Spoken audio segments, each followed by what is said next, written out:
And then we wait for the sign that someone can see us. We wait for the sign because science, it's all about waiting for the signs. Science. Science. That's right. It's not science. It's I science. saw the science. There we go. We're live. Starting in 3, 2. This is TWIS. This Week in Science, episode number 631, recorded on Wednesday, August 9th, 2017. How does your science grow? Hey everyone, I am Dr. Kiki, and tonight on This Week in Science, we are going to fill your heads with learning, bees, and Tom Merritt. But first... Disclaimer, disclaimer, disclaimer. Get the wrong disclaimer up. Humans! By far the most accomplished category of creature on the planet Earth when it comes to certain things. Harnessing, multiplying, and applying energy to do work. Humans are good at that. They succeed at technology, where other creatures seem uninclined to endeavor. In this, above all other actions, they are most successful. Humans make tools and learned to fly, which is clever, but only casually so when compared to a crow, which can do both of these hands-free. Humans domesticated cat and dog to be subservient companion species, for whom the humans toil to provide food and shelter and pick up after, asking for nothing in return, as if it is they in charge of the situation. Humans' special effects in film and video seem fantastical feats until you see in real time and in reality the shape-shifting, color-changing cuttlefish's skill at illusion. Humans can tell a good tale, though there are better bards amongst the beluga. Termite mound architecture dwarfs even the tallest skyscraper by scale, and not even the fastest fast rapper can keep pace with a kookaburra. And these are but a few examples. Humans are not nearly the all-accomplishing planetary firsters they believe themselves to be. They act as if all category of accomplishment belongs to them, simply because they refuse to invite any other species to the competition. Though there is one accomplishment the humans have made that all the creatures of the earth are at once thankful and envious of. This Week in Science, coming up next. I've got the kind of mind I can't get enough. I want to learn everything. I want to fill it all up with new discoveries that happen every day of the week. There's only one place to go to find the knowledge I seek. I want to know what's happening. What's happening? What's happening this week in science? What's happening? What's happening? What's happening this week in science? Good science to you, Kiki and Blair. And good science to you too, Justin and Blair and Tom Merritt. Oh, hello. Hi, and everyone else Hey, out Tom, there. how you doing? Don't mind me. I just slipped in when you weren't looking, Justin. Yeah, just when you're not paying attention, Tom Merritt comes over to join the podcast. That's right. Happy day of science, everyone. Welcome to another episode of This Week in Science. Today we have a fabulous show ahead, if I do say so myself. It just looks wonderful. We have lots of science news. I have news stories about dark matter, neutrinos, and a reason to sleep, as if you needed another one. I love sleeping. And we are joined by Tom Merritt, who is going to talk with us about science and fiction in the same conversation. It's going to be fabulous. And I will be introducing him a little bit more in just a few minutes. But Justin, what did you bring for the show? I've got some ancient ape skull that's worth talking about. And how many doctors were paid to prescribe opiates to people? Wait, how many? I guess more than on my two hands. Yeah. I'll add my feet toes in too. And Blair, what is in the animal corner? I brought intelligent, indispensable, incredible insects.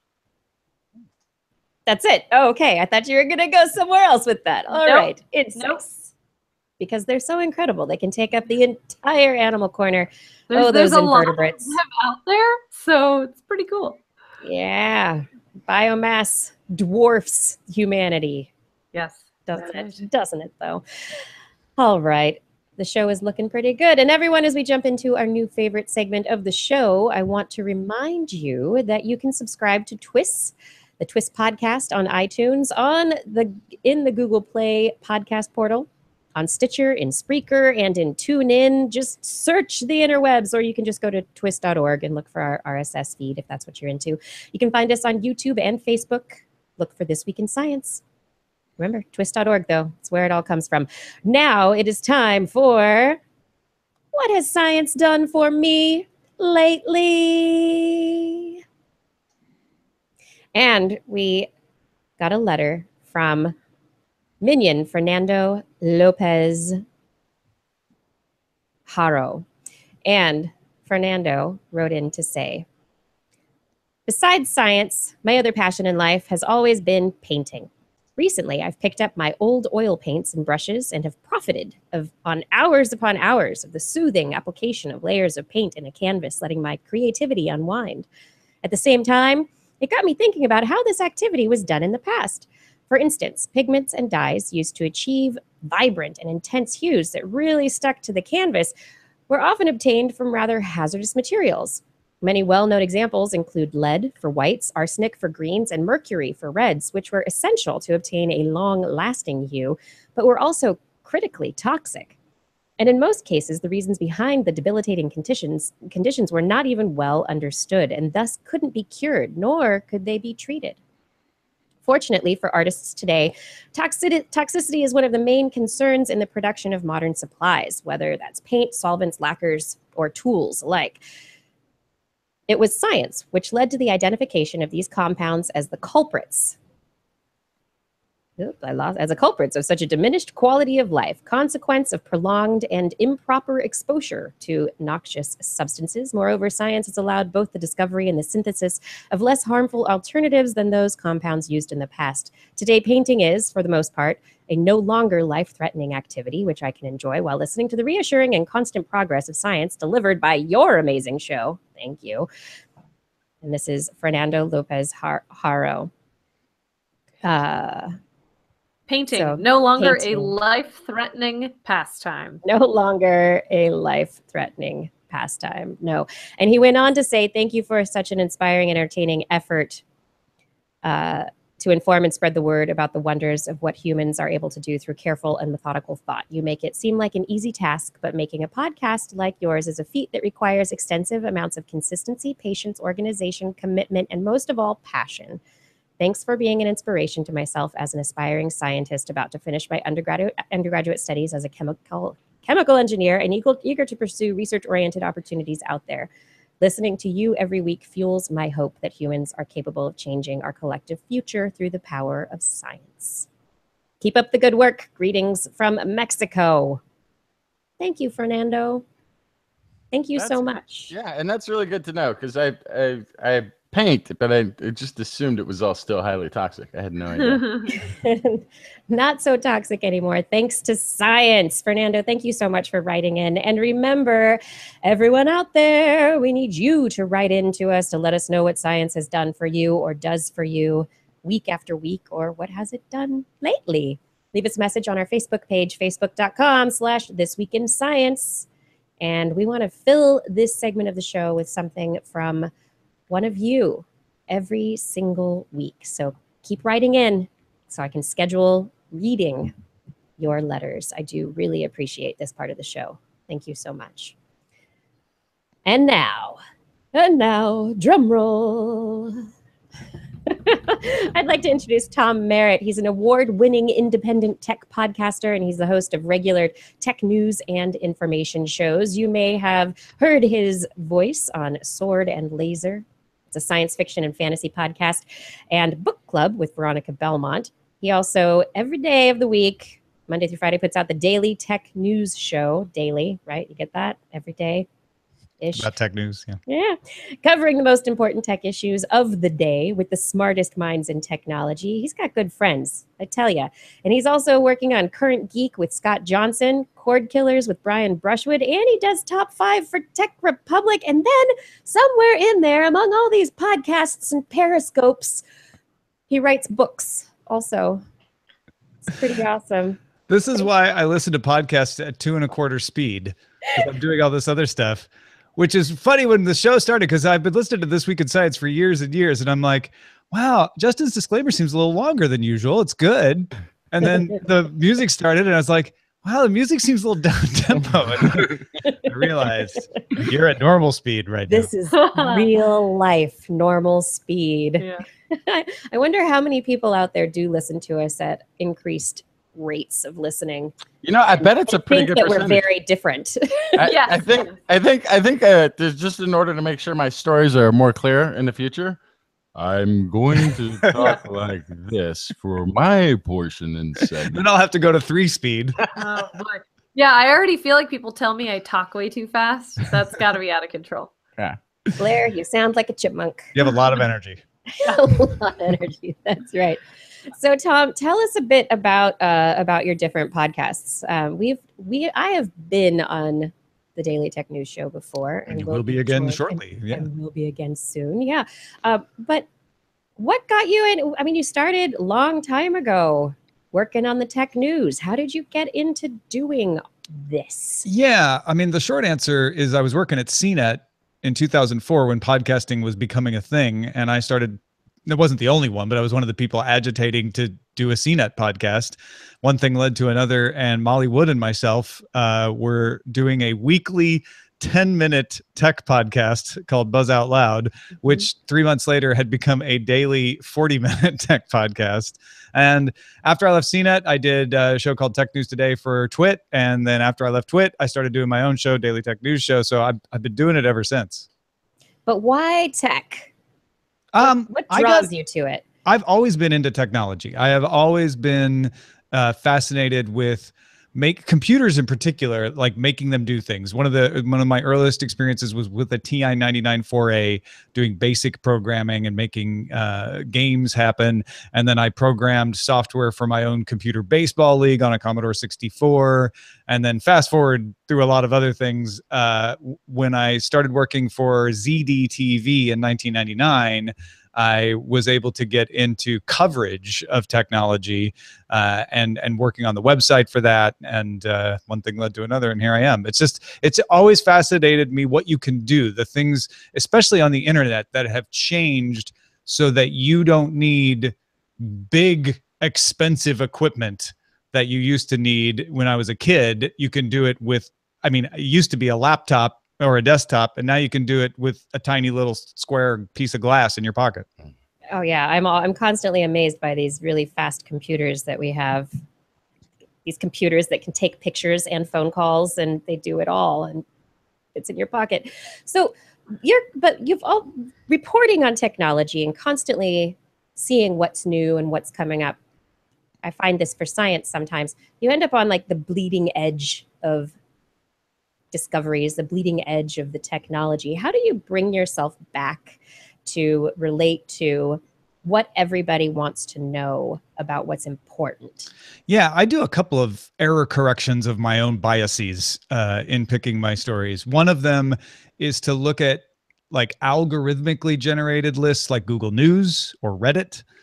To also look at, and we have our own subreddit for Daily Tech News Show, so I can get it straight from the listeners, to also look at more of an editorially controlled thing like Tech Meme, and then just pay attention to the audience, talk, have avenues for the folks who are listening and watching the show to talk about what they're interested in and kind of get a sense of what they respond to and what causes them to think and talk and send emails and that sort of thing. Yeah, what kind of things do people respond to the most? Like what kind of stories do they kind of go, oh, that's exciting and interesting, and I want to know more about that?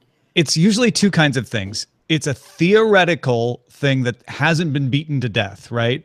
So one example was the trolley problem. When we started talking about the trolley problem as it relates to self-driving cars, which is how do you program the car to make the decision where it's going to kill somebody no matter what it does?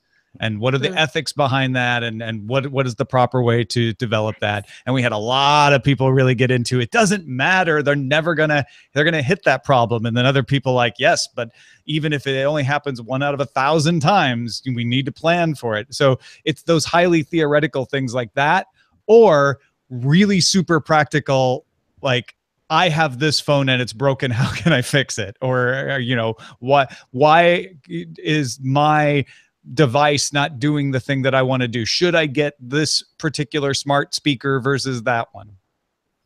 By the way, the trolley problem has been solved in cars. It has? Yeah. They'll just hit the brakes in both scenarios.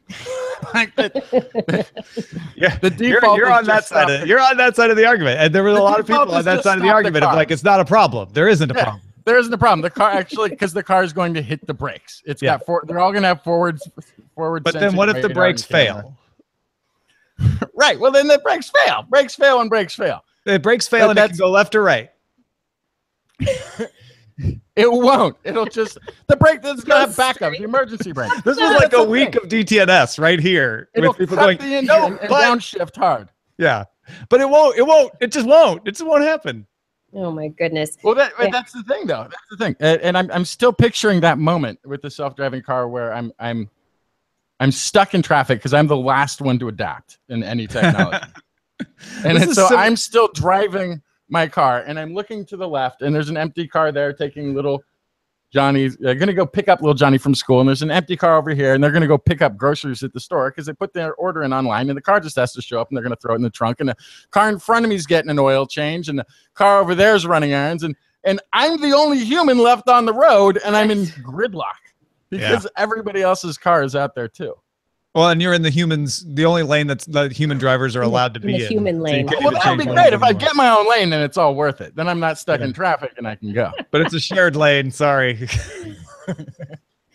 I think it's interesting. This really highlights how there are so many different sides to conversations. And so I think it's really wonderful to be able to have these conversations. We have them all the time with our own audience about, what are the different perspectives? Some people are like, oh, I like Justin. I don't think there's a problem. Other people, yes, there is a problem. Well, other people are in between. And it's just wonderful to see where, and to be able to highlight that in a public conversational way.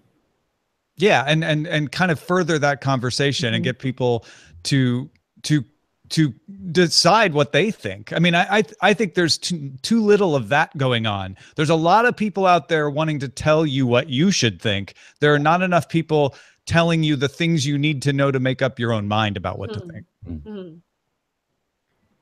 I couldn't agree more. So do you think podcasting is helping to get all of us independent podcasters? Do you think it's helping to get more of the make up your own mind? I mean, I would like to think that my show and your show are doing that. And I know there are other shows doing that, but it's, it's like a screwdriver. If people use our shows for good, then it's great. But if they stab somebody with them, it's not so good. You were just stabbed by DTNS. Yeah. Well, but that's the great thing about podcasting, right? Is that we're not beholden to large corporate sponsors in the same way TV shows are. And so we can tell it exactly like it is and not worry about upsetting a lobbyist or an oil company or a tech but we would company like or whoever. We would like to be conflicted with our stories, right? Wouldn't you love to go and it's like, I got another Monsanto story. I know there's going to be hell to pay if I run with it. Let's run with it anyway. Well, what's funny is I still have that conflict, but it's about the audience, right? Because the audience funds my show. So it's like, okay, how do I approach this so that the audience will actually listen to what I'm saying? Because, net neutrality is an example of this. The recent Google memo is an example of this, where there's people in your audience who are on both sides or 3 or 4 sides of an issue. There's usually more than 2. And it's like, I have to present this in a way that everybody will at least listen to the conversation. I suppose there's a conversation there. I just assume that everybody who's on the other side of net neutrality is on the take.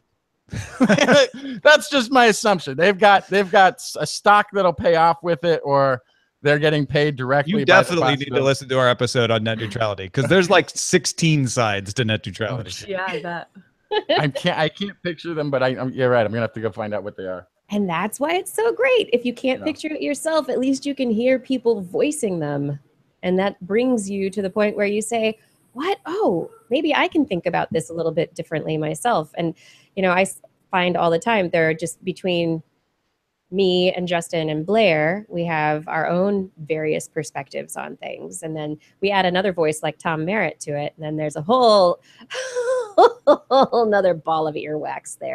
Yeah, 2 balls. I got 2 Yeah. ears. And so let's talk more about science. Science and technology, they kind of go hand in hand. Don't you think, Tom? Yeah, absolutely.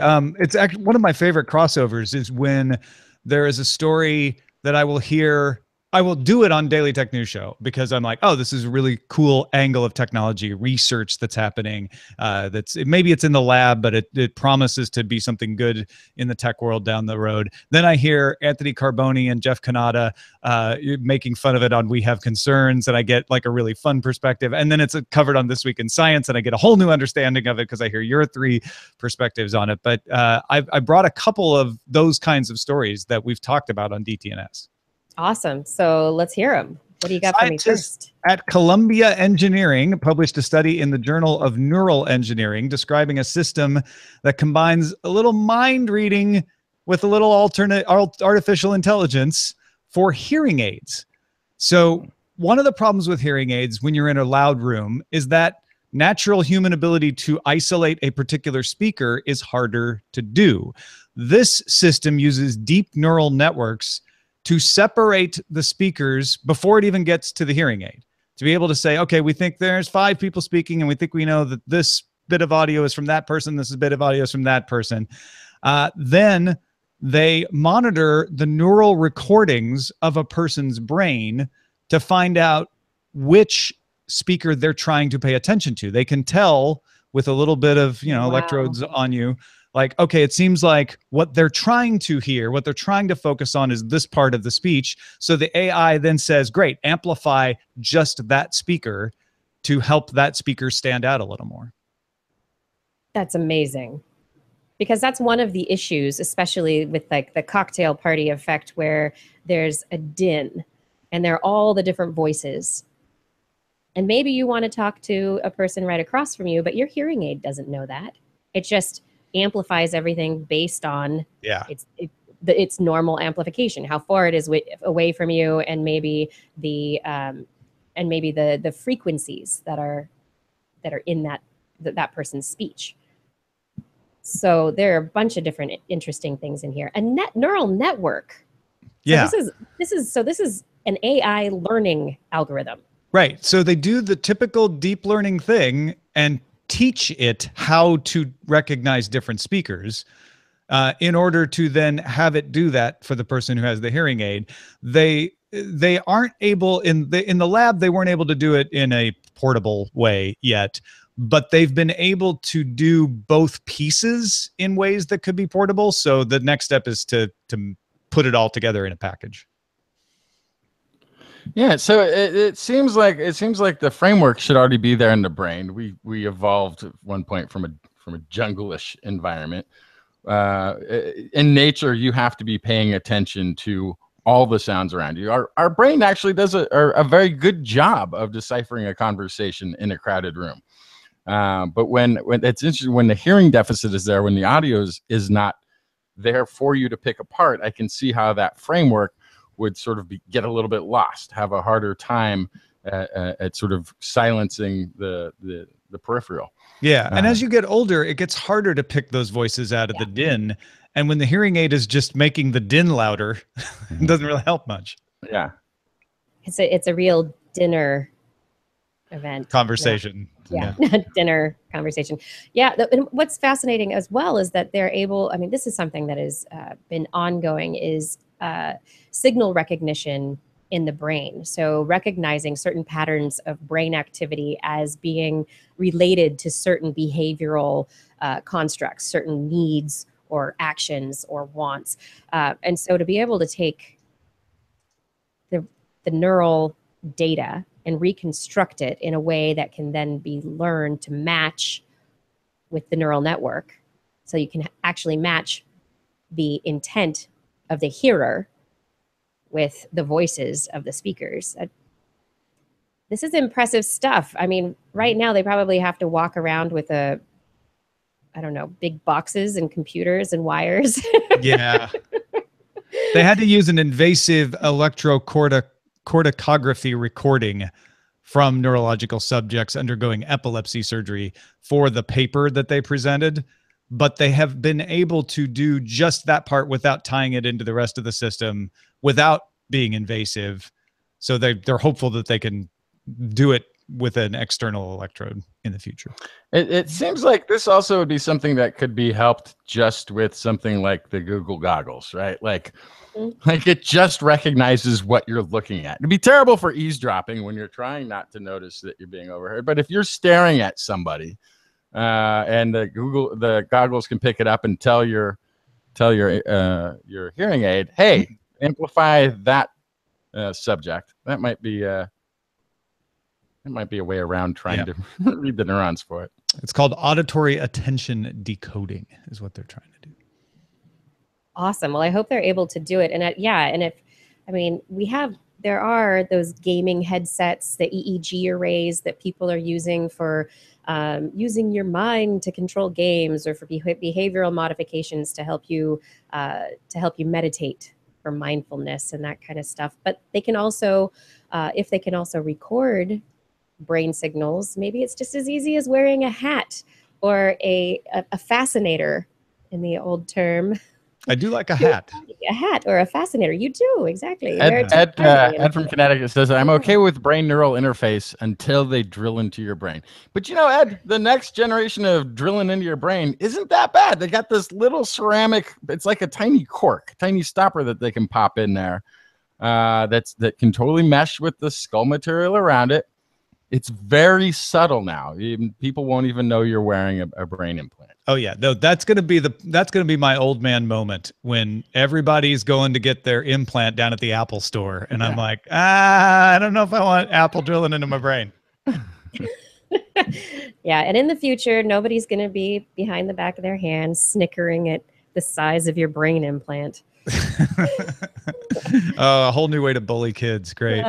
No, it's gonna. The future is so bright, and this news comes at a time also when hearing aids themselves are potentially going to be easier for people to access. And I know I'm waiting for a startup to disrupt the hearing aid world. Well, yeah, bipartisan Congress, I think it was 93 or 95 to 1 that they voted to allow hearing aids without a prescription over the counter. Yeah, it's huge. That's going to change a lot. I mean, it's huge to get Congress to agree on anything. Right? Bipartisan support. You can do it, guys. You can do it. Especially when it comes to healthcare.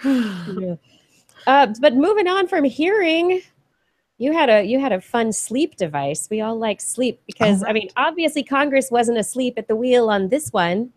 And no one should be sleeping right now, but maybe you have a problem sleeping and you need to do research and you're like, oh, but I don't want to go and lay in the freaking machine for my sleep research. Well, researchers at MIT have developed another AI, that analyzes radio signals to measure sleep stages.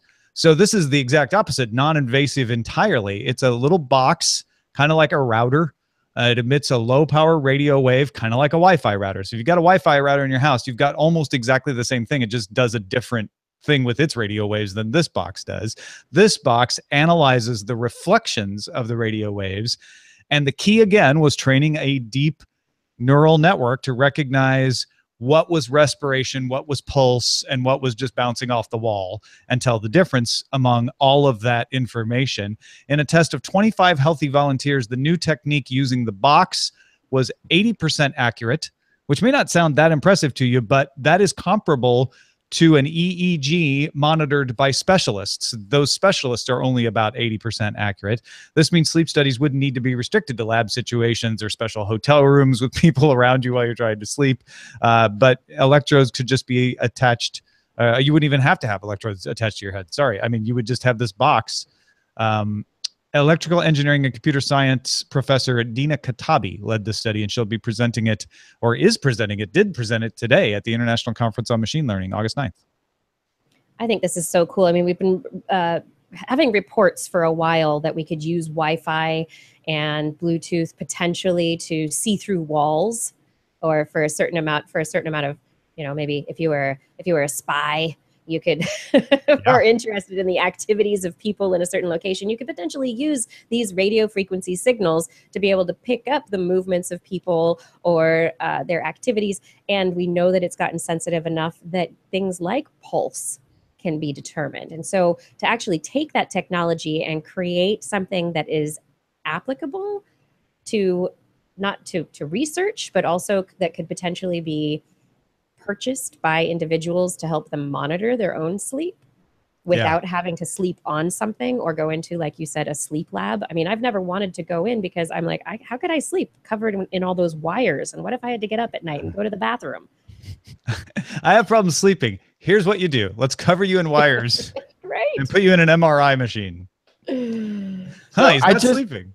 I just did a sleep test not too long ago.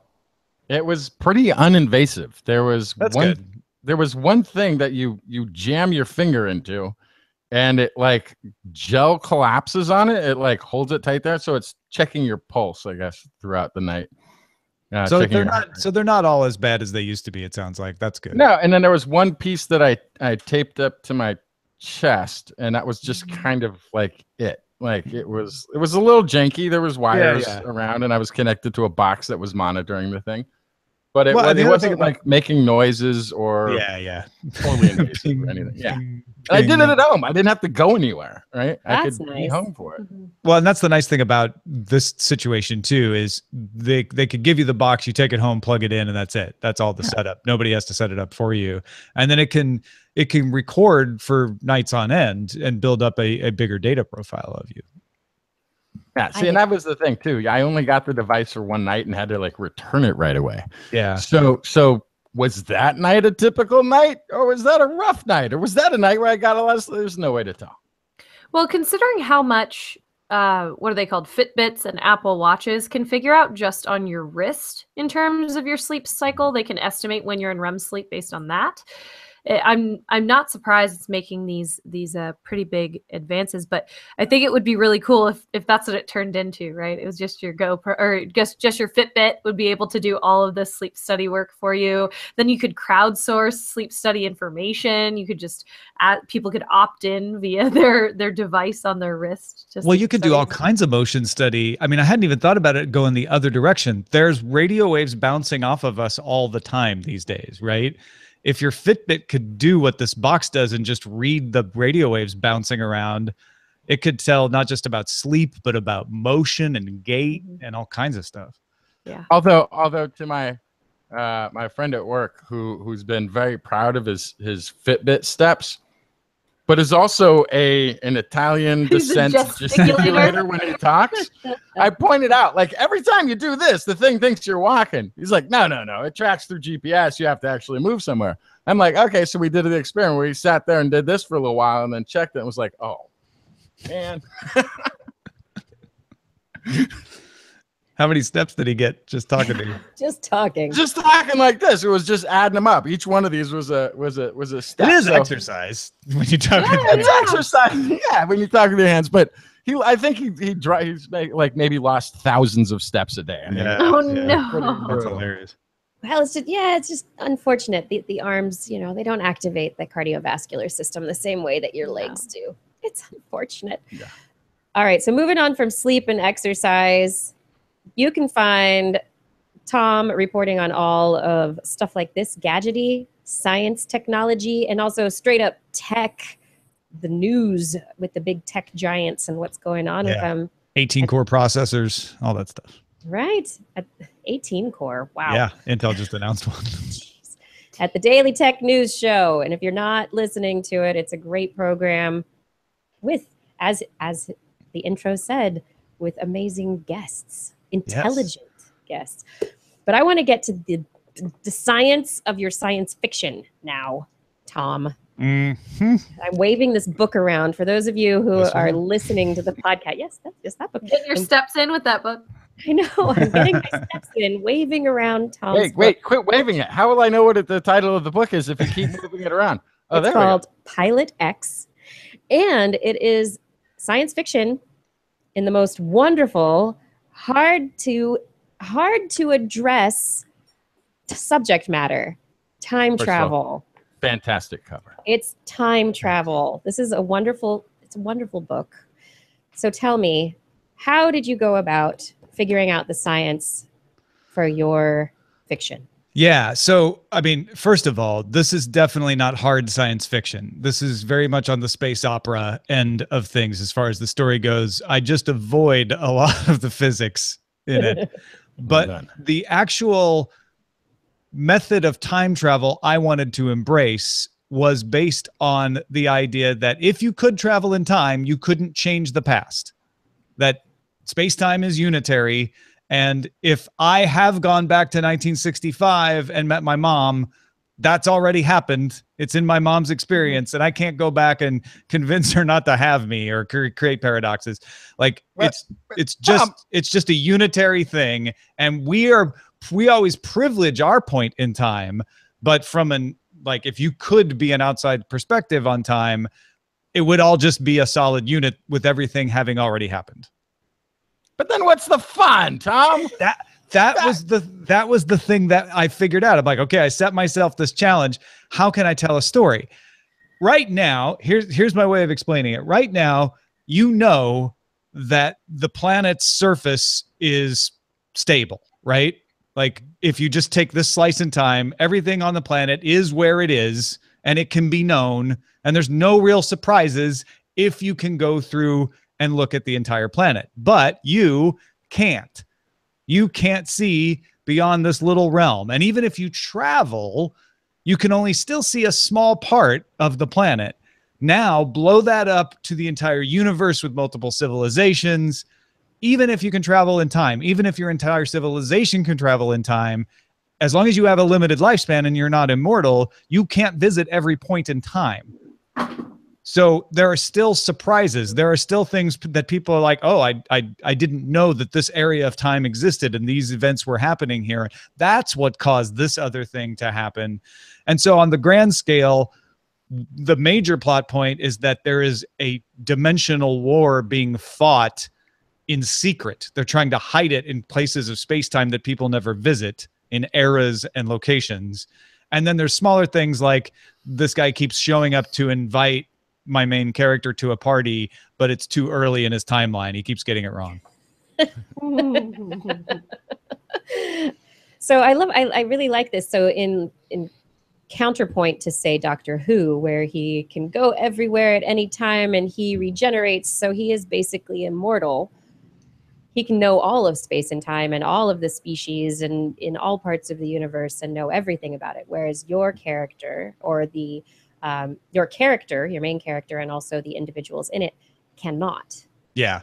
I mean, even the Doctor shouldn't know everything in time, and the universe is very big. But they break those rules all the time. Right. I love Doctor Who. I love time travel stories.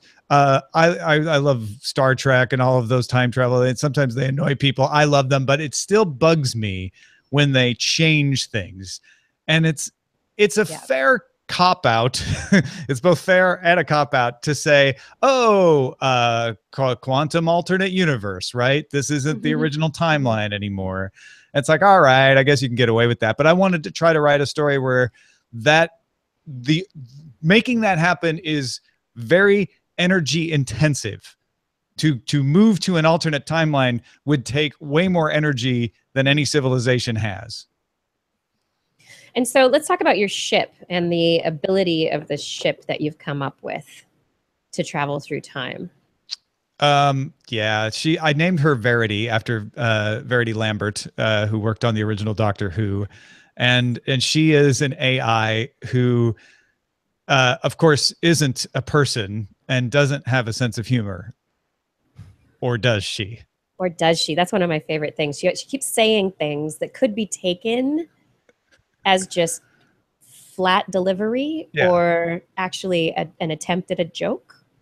Sarcasm, I possibly? do. I played a lot with the ship. I turned the ship into a character. That's Pilot X's friend, and there might be a little more interest there if there could have been between an AI and a person, and certainly his closest companion.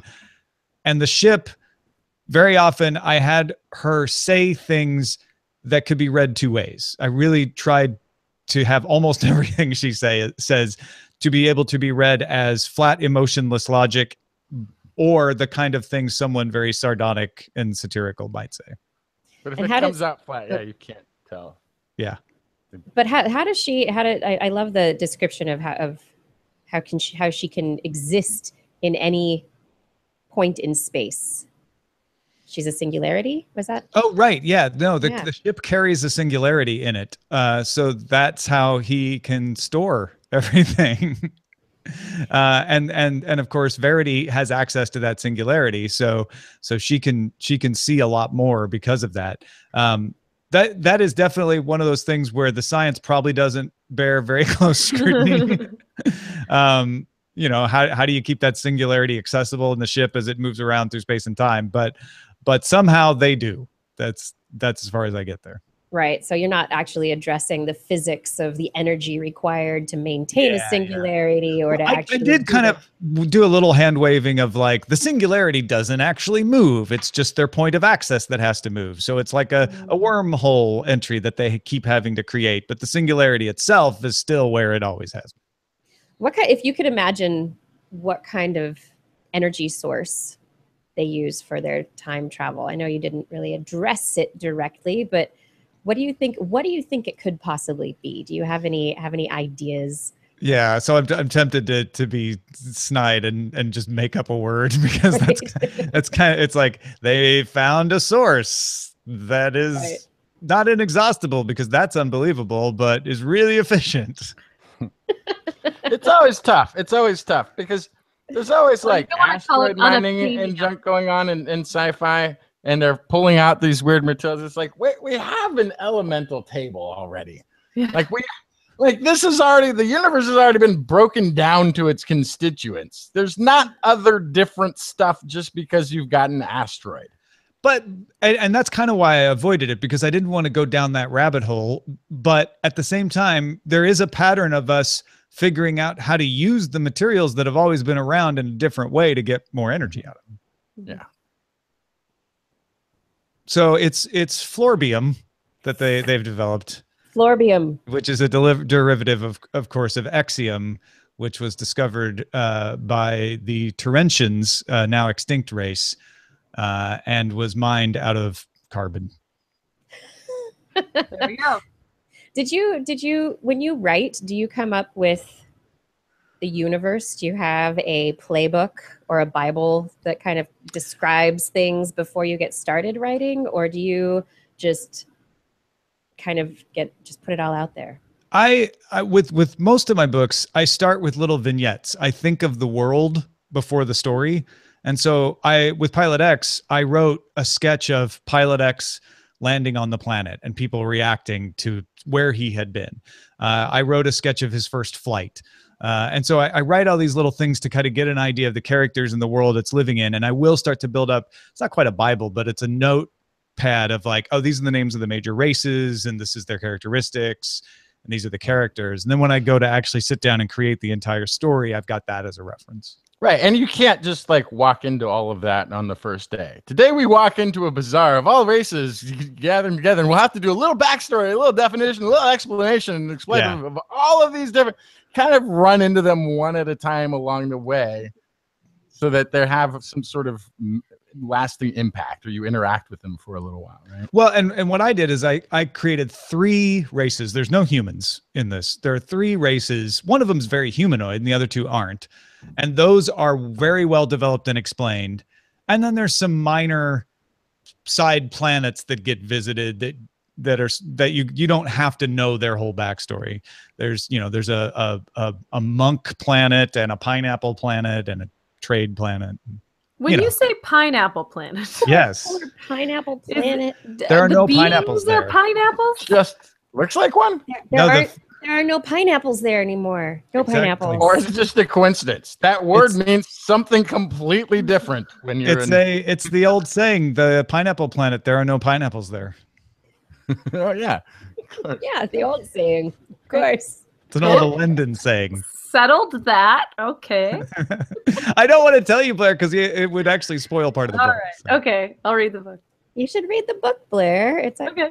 it's quite good. I mean, I'll tell you afterwards. Kept me If you don't entertained. care about reading, I just don't want to spoil it for anybody else. No, I definitely will read it. Kiki, maybe if we finish it by next week, I can get it from you. Right. I have finished it, so yes. I can I'll see be you in able real human space. Bring it to the eclipse. Hey, Tom, are you going to the eclipse? I am not. I'm very sad about this because there's an unmovable event that I have to go to involving family that will prevent me. But Right. I mean, Sounds like one of those I'll get to see moments. some of it from LA, but I won't get to Yeah. go to one of those optimal spots. Right. This sounds like one of those moments in time that cannot be changed. Yes, fixed point in time. Fixed point in And that's time. why you're avoiding it. I Yeah. see. I see.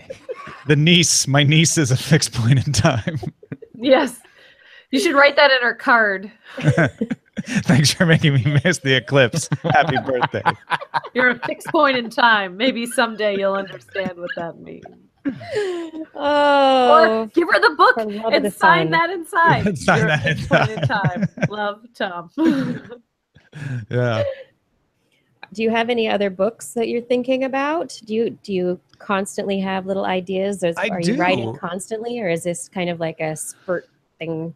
No, I'm always writing something. I've got 4 or 5 that I've self-published at tommerrittbooks.com, and I've got one that I just sent out to my Patreon. I have a Patreon for my writers particularly, and I just sent one out about a colony ship that has lost power, and it's so big that parts of the ship have devolved into a more primitive society. And so there's the challenge is for the captain and the command crew to still run the ship. And they actually have to turn science into a religion to keep the ship running without being able to explain to the entire populace Why they're because they doing what can't they're properly educate because they don't have enough power. That's interesting. I mean, that's not hard to do. I mean, we kind of see that people saying that a bit about people making science a bit of dogma, or the science fandom kind of in the same way that people can be excited and into new tech gadgets. It's like they're excited about science and science is going to fix everything and it's wonderful, and you just get there's so much emotion behind it as opposed to understanding that it's a tool. Yeah, well, it's you don't really have to explain any scientific concepts to get somebody to be able to charge their iPhone. Like, you just teach them how to plug stuff in and remind them to do it when this finger in here, put this thing in here, and when this little bar turns red, that's when you want to make sure you got it plugged in, right? And that's when somebody says, "Hallelujah for love of science." Yes. Well, so for instance, not to spoil, I just sent out the beta version to my Patreon supporters to do a beta read of. And one of the things that I have happen is everyone would look through the telescope at the eventual destination of the ship.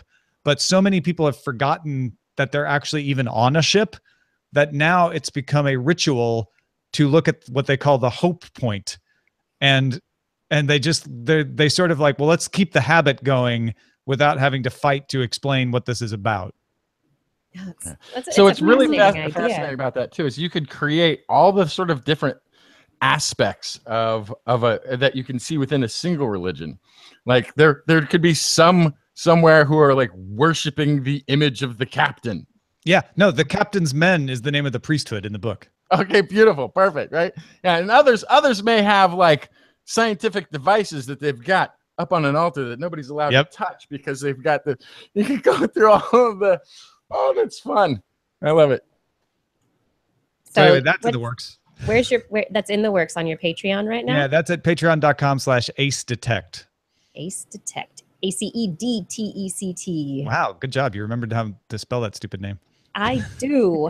I do. I tweet to you all the time. Ace Detect is also your Twitter handle. And we are going to move into some more science stuff. Tom, you're sticking around to talk with us about all this science, yes? Yeah, if you'll let me, that'd be great. All right. So if you want to rattle off really fast before we move into Blair's Animal Corner, the places people can find you online, please. Sure. As you said, twitter.com/acedetect, but also tommerritt.com, dailytechnewsshow.com, and swordandlaser.com. That'll get you to either the things I do or get you to links to the other things I do. Perfect. So Blair, everyone, you know what time it is? What time is it? It's time for Blair's Animal Corner. She loves our creatures, great and small. Biped, millipede, no pet at all. If you want to hear about animals, she's your girl. Except for giant pandas and squirrels, there's Animal Corner.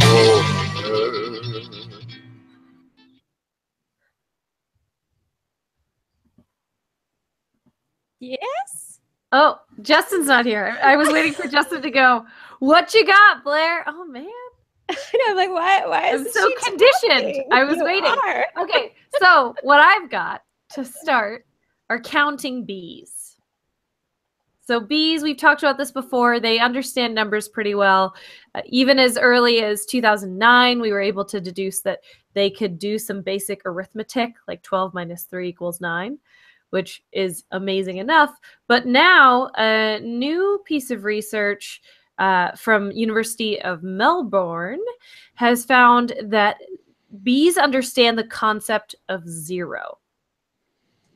Why would a bee need to understand zero? That is a Algebra. good question. Right? Yes. And so, first of all, I had to understand what it means to understand zero because I understand that nothing is less than something.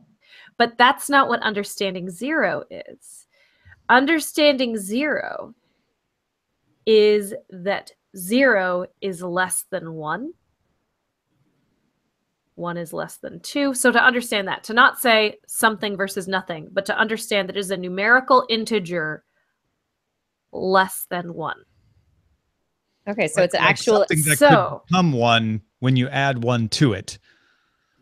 Right, right. So as it's arithmetic representation, basically, rather than just the lack of a thing. So the way they researched this, it's pretty interesting.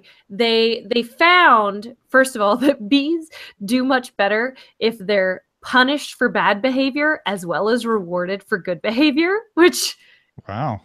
is very interesting to me. So what they did is they had different platforms. Bees were given a sweet sucrose solution as a reward for the right selection, and on another platform they were given a nasty tasting quinine solution.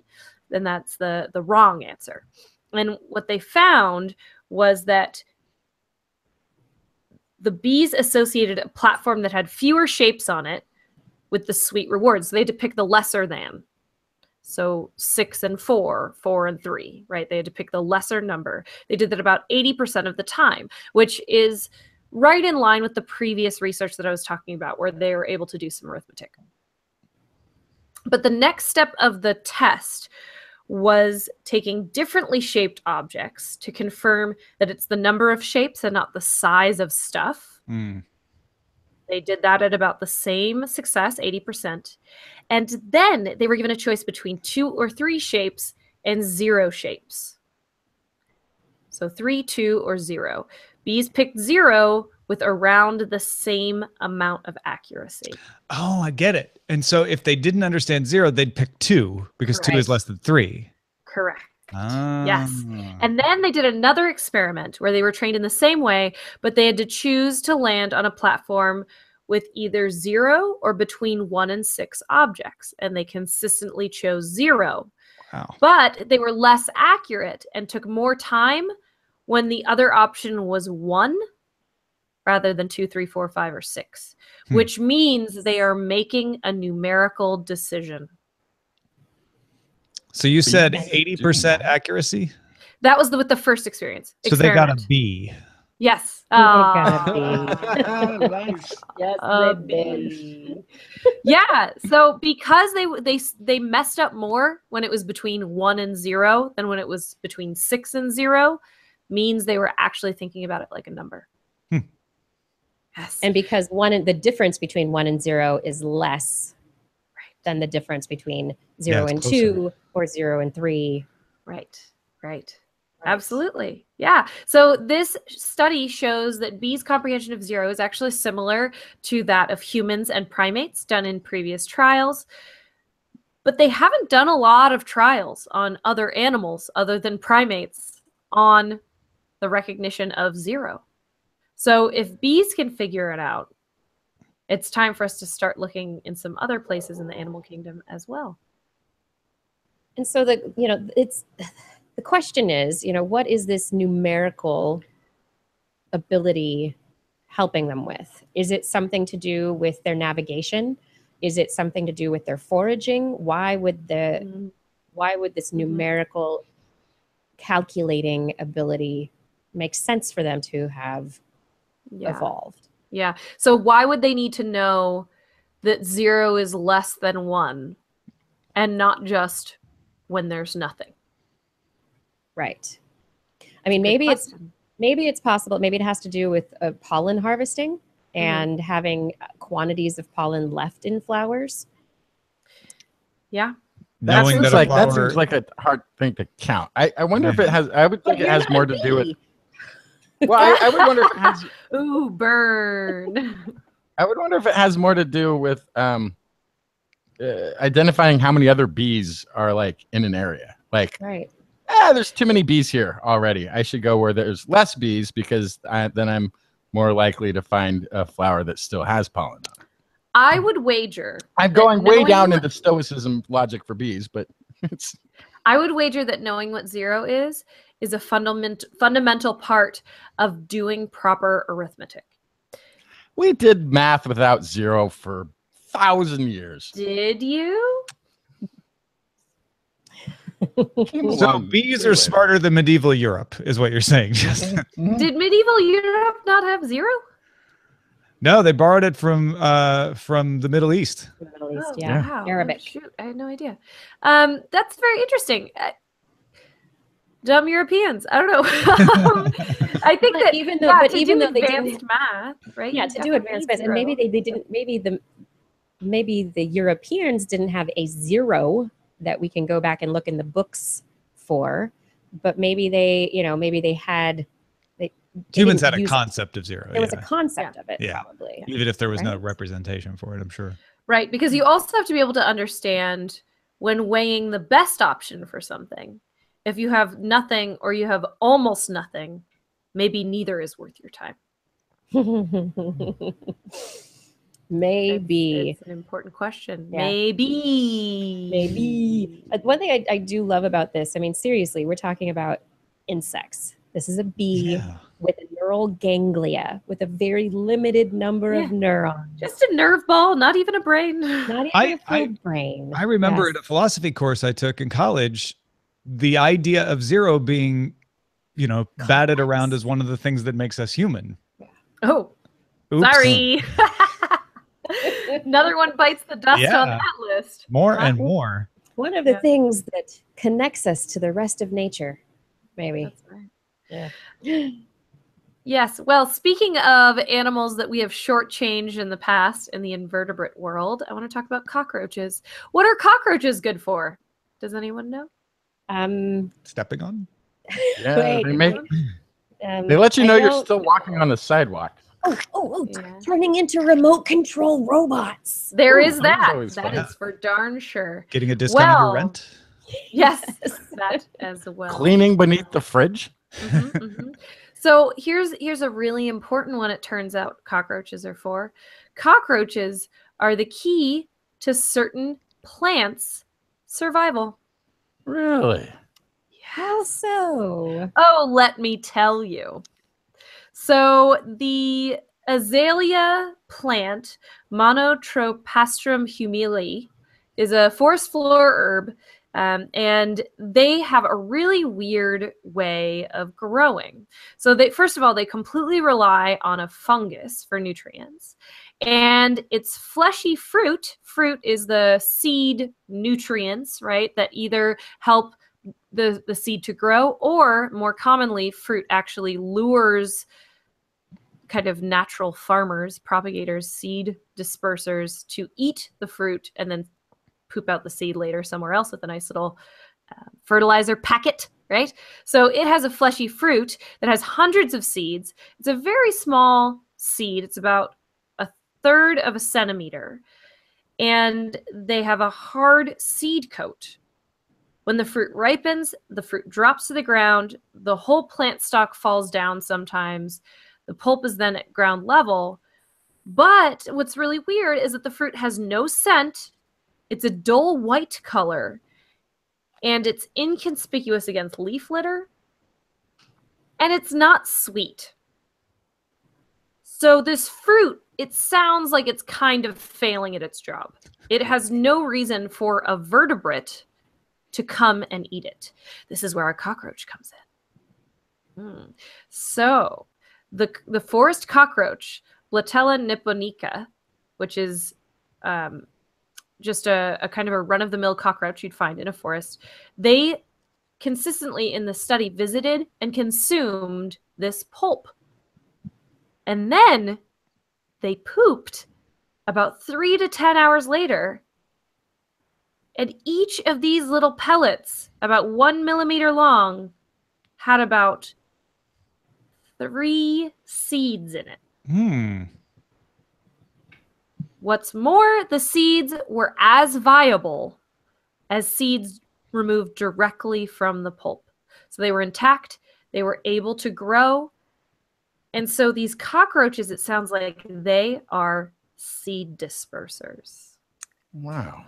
Okay, so they're dispersing the seeds. Sometimes when seeds go through the digestive tracts of animals or invertebrates, they become more likely to grow. Did they say whether or not there was an increased likelihood? It was about the same, except that it helped them move. So since it's 3 to 10 hours later, the cockroaches moved the seeds way farther than the seeds would get on their own. So that was the main plus on this side, is that they were able to kind of transport the little baby plants far away. What's really interesting is that the fruit ripening period for this azalea plant coincides with the eclosion period of the forest cockroach. Eclosion. Eclosion is when the insect emerges from the pupal case or hatches from the egg. So it's when they turn into adults, And they're which is really when they're hungry. going to start. Yes, they're I bet really hungry. they use all sorts of energy in their pupation and their transformation, and now they're like, I'm hungry. Yeah. I could eat an azalea. As far as we can tell, this azalea plant is pretty much dependent on the forest cockroach. Yeah, so they help with the abundance of the plant habitat. They exactly align with the life cycle of this azalea, and the long, quote, transit times or digestion times of the seeds through their gut gives a really long distance dispersal. Yeah. And so this is the first time ever that we've seen that cockroaches are seed dispersers, but it's also the first time we've looked. And there are about 4,600 cockroach species we've found so far on this planet.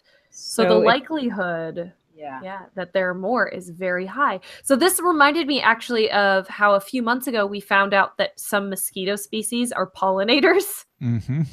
Now, cockroaches, it turns out, they also have a job. They're seed dispersers. Well, these are outdoor cockroaches, right? Yes, outdoor. Yes. But who knows? Well, Maybe that cockroach on your kitchen floor is actually trying to propagate a plant to your neighbor's backyard. Just moving the mold from one. Just passing through, man. That You just pass it through, man. underneath the sink. I was wondering about that. Yeah. Little Johnny Azalea seed. Just doing my job here. Yes, yes, absolutely. You wanted this fern transplanted to the backyard, right? I'm taking care of that. Don't worry about it. Hey, thanks, little cockroach. Thanks Let's for go back being to my sleep. gardener. There we go. Your azaleas are so beautiful. What's your secret? Oh, yes. I just have thousands. Well, first, mind your step. Second, Thousands of cockroaches.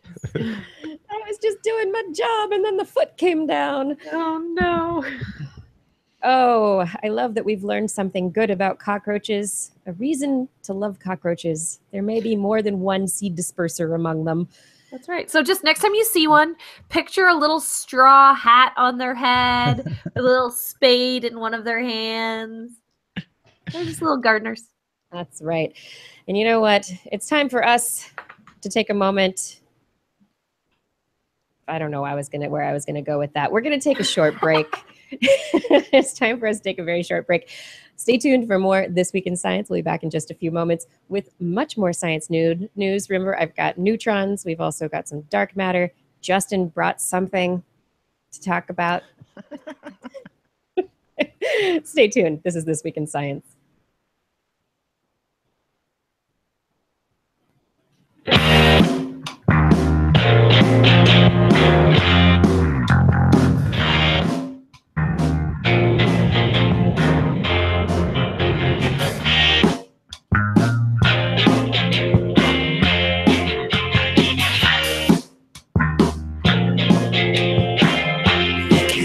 Explain the things you heard with more than intuition.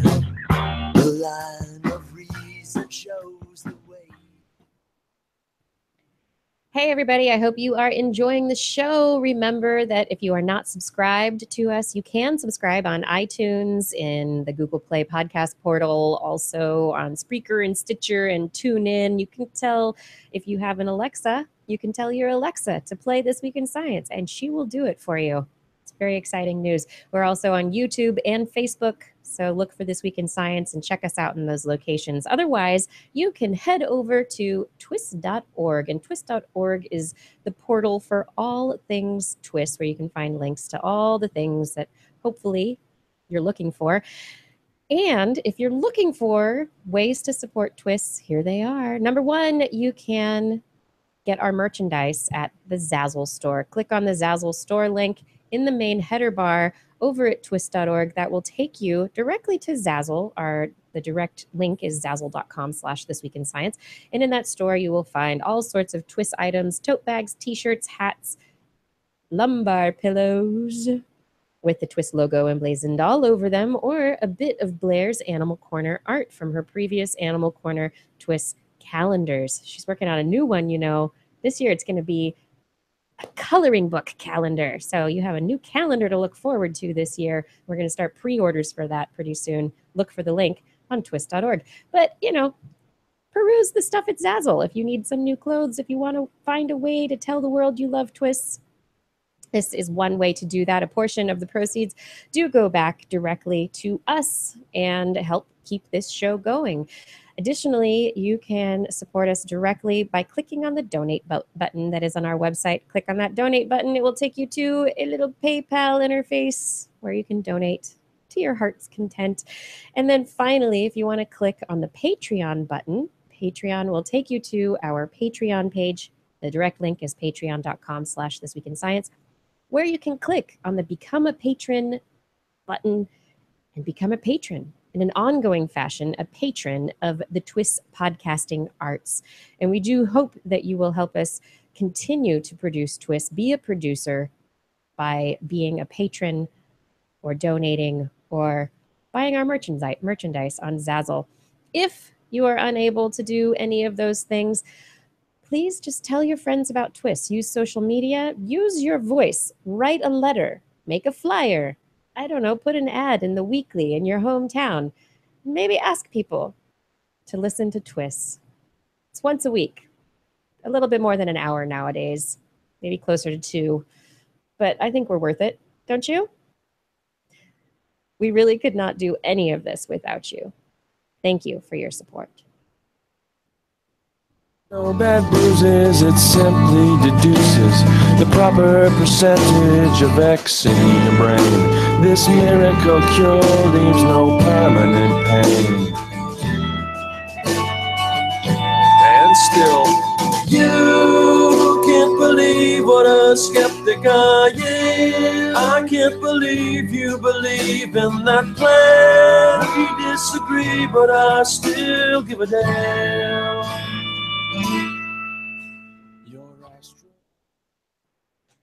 And we are back with more This Week in Science. And you know what? I have got stories. I told you I did. I brought them. You guys want to hear about neutrinos bumping? Yeah. Yeah. We've got neutrinos bumping. I'm a The neutrino club is fanboy. jumping. Huh? Neutrinos are a very interesting form of matter, right? They're these subatomic particles, little tiny things that are really hard to detect. They just don't run into things because they're Nothing bothers them. nothing bothered. Whizzing. Right now, there are neutrinos whizzing through us, past us, through the floor. Nothing bothers them. They just pass right through most of the time without bumping into anything, without colliding with anything.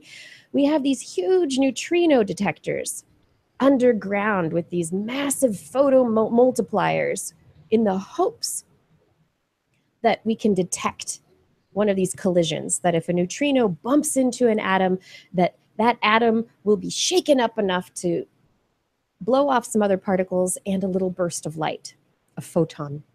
And that photon could then be photomultiplied until they could measure it and say, we saw a neutrino, and learn about neutrinos, which are very interesting. Did you know there are flavors of neutrinos? And I'm not talking about chocolate, strawberry, thin mint, or peanut butter. Tau and mu and yeah. Three different I do flavors. sometimes, and like, electrons. Quarks have Electron colors, neutrinos. and Mhm. some of them are Neutrinos. strange. Neutrinos have these muons and taus. It's a little bit of like losing the ability to we have a differentiation of this thing that's already hard to explain to people. We'll call it flavor. We'll call it color. We're just gonna try to tack on something that somebody could relate to Up, down, and strangely charming. Yes, it's strange and charming. Strangely charming? No. Yes. So these electron, muon, tau neutrinos, they also jump back and forth. They switch between types. They don't just stay an electron neutrino, especially if they collide with something and energy is released, they're going to switch into a different kind of neutrino. And so they turn into these different flavors. My favorite detector is the ice cube detector array that's in Antarctica. It's this kilometer big block of ice. Antarctic ice. It's the purest ice on the planet, just about. No particles in it, just clear ice. And they drilled a bunch of holes in there, put their photodetector arrays in it, and they've been detecting neutrinos from the sun, trying to find out about the different flavors of neutrinos. Well, 43 years ago, Daniel Friedman, a theoretical physicist who's at the Massachusetts Institute of Technology in Cambridge, back 43 years ago, the year of my birth, 1974, here I am dating myself, he described a theory that was just recently actually discovered to be true. And it didn't take one of the giant detectors that we've built. It actually took a detector that was quite small, kind of the size of a coffee can. And the exciting thing about this is they weren't actually seeing either this theory of these neutrinos. It wasn't a collision. It was a bump. It was a little, they describe it as if you rolled a ping pong ball at a bowling ball, the kind of effect that would have on the bowling ball is what they were trying to measure. But they were also shooting bowling balls, or they were shooting cue balls at it. They weren't just waiting for cue balls to fall from the sun. Yeah. Yes. So it was in a lab where they actually create neutrinos. They're spiking the punch here. They were spiking the punch, yes. And so the members of this collaboration, called the Coherent Collaboration, detected what is called coherent neutrino scattering. They reported it in Science. And they used the spallation neutron source at Oak Ridge National Laboratory in Tennessee. And this is exactly what it's a neutrino source. They create beams of neutrons. And there are lots of neutrinos that come out of those beams as well. And so they went around the building, around the facility, basically trying to find the best spot to catch the neutrinos without getting the neutrons and other things. And they found this hallway underground that was just kind of padded by concrete, basically, and they put their device in there and they measured it over a long period of time. And they measured a whole bunch of different 461 days worth of data. 134 neutrino scattering events occurred, supporting this 43-year-old hypothesis. Finally, they're able to do it. And the clincher here, the big exciting thing here is that it was not, as I said, in a big neutrino detection facility. The device that they came up with could potentially lead to a portable neutrino detector. Does anyone know why a portable neutrino detector could potentially be important? Can we take it in space? You could take it in space. Sure, be easy to take to space. But more practically, you could maybe, take it around to different nuclear facilities around the world and find out if you're trying Detector. Fukushima. Yeah. Drop one into North Korea. Yeah. Right. Find out, is somebody trying to make nuclear weapons that shouldn't be? Here, I've got my portable briefcase neutrino detector. Yeah, there'll be one at every airport soon. My milk jug says you're lying. Yeah, and so the article is very well received, except by a team at Max Planck Institute for Physics in Munich, Germany, where they've been trying to develop a portable detector. They've been trying to detect coherent scattering at nuclear reactors. And the main researcher, Leo Stodolsky, says, "My colleagues and I have been going over this paper, hoping to find something wrong with it. But we haven't been able to find anything." That's fantastic. You sound That's like a mad scientist. That's like the highest compliment. Right? We really Yeah. want you to be wrong, but Yeah. we can't figure out any way that you might be. Yeah, Это не хорошо. Хорошо.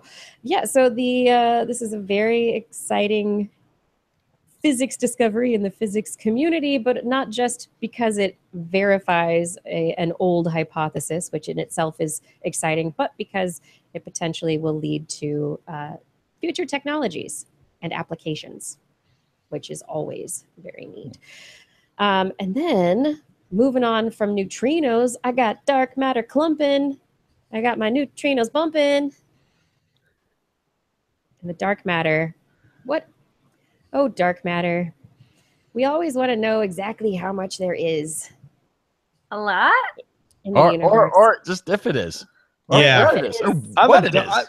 I've We know said it this is. on This Week in Science previously. I think one of these days we're going to find out that dark matter and dark energy are not what everybody thinks it is. It's going to be the new ether. Yeah, a bit of it is. I think we've got placeholders, and then there's going to be a whole, emerging properties from a set of things going on that we overlooked. That is a belief, not an evidence-based statement. Yeah, It absolutely is. go bring that to This Week in Opinions, Joe. Well, that's part of what I'm we kidding. get to do on this show is speculate around the fringes of the science. And there is, if this is going to be dark matter, it's something completely different than everything we've been pinning on it so far. Well, then it's already heading in that direction. And how we find out what it is really is to have studies like this. Yeah, Yes. absolutely. And the exciting thing here is that the dark matter measurement that was just recently reported and was made by the Dark Energy Survey. So the survey for What? dark energy just measured Dark matter. dark matter. Hmm. Yeah. Yes. And it's a very exciting result. This is a 5-year project, the Dark Energy Survey.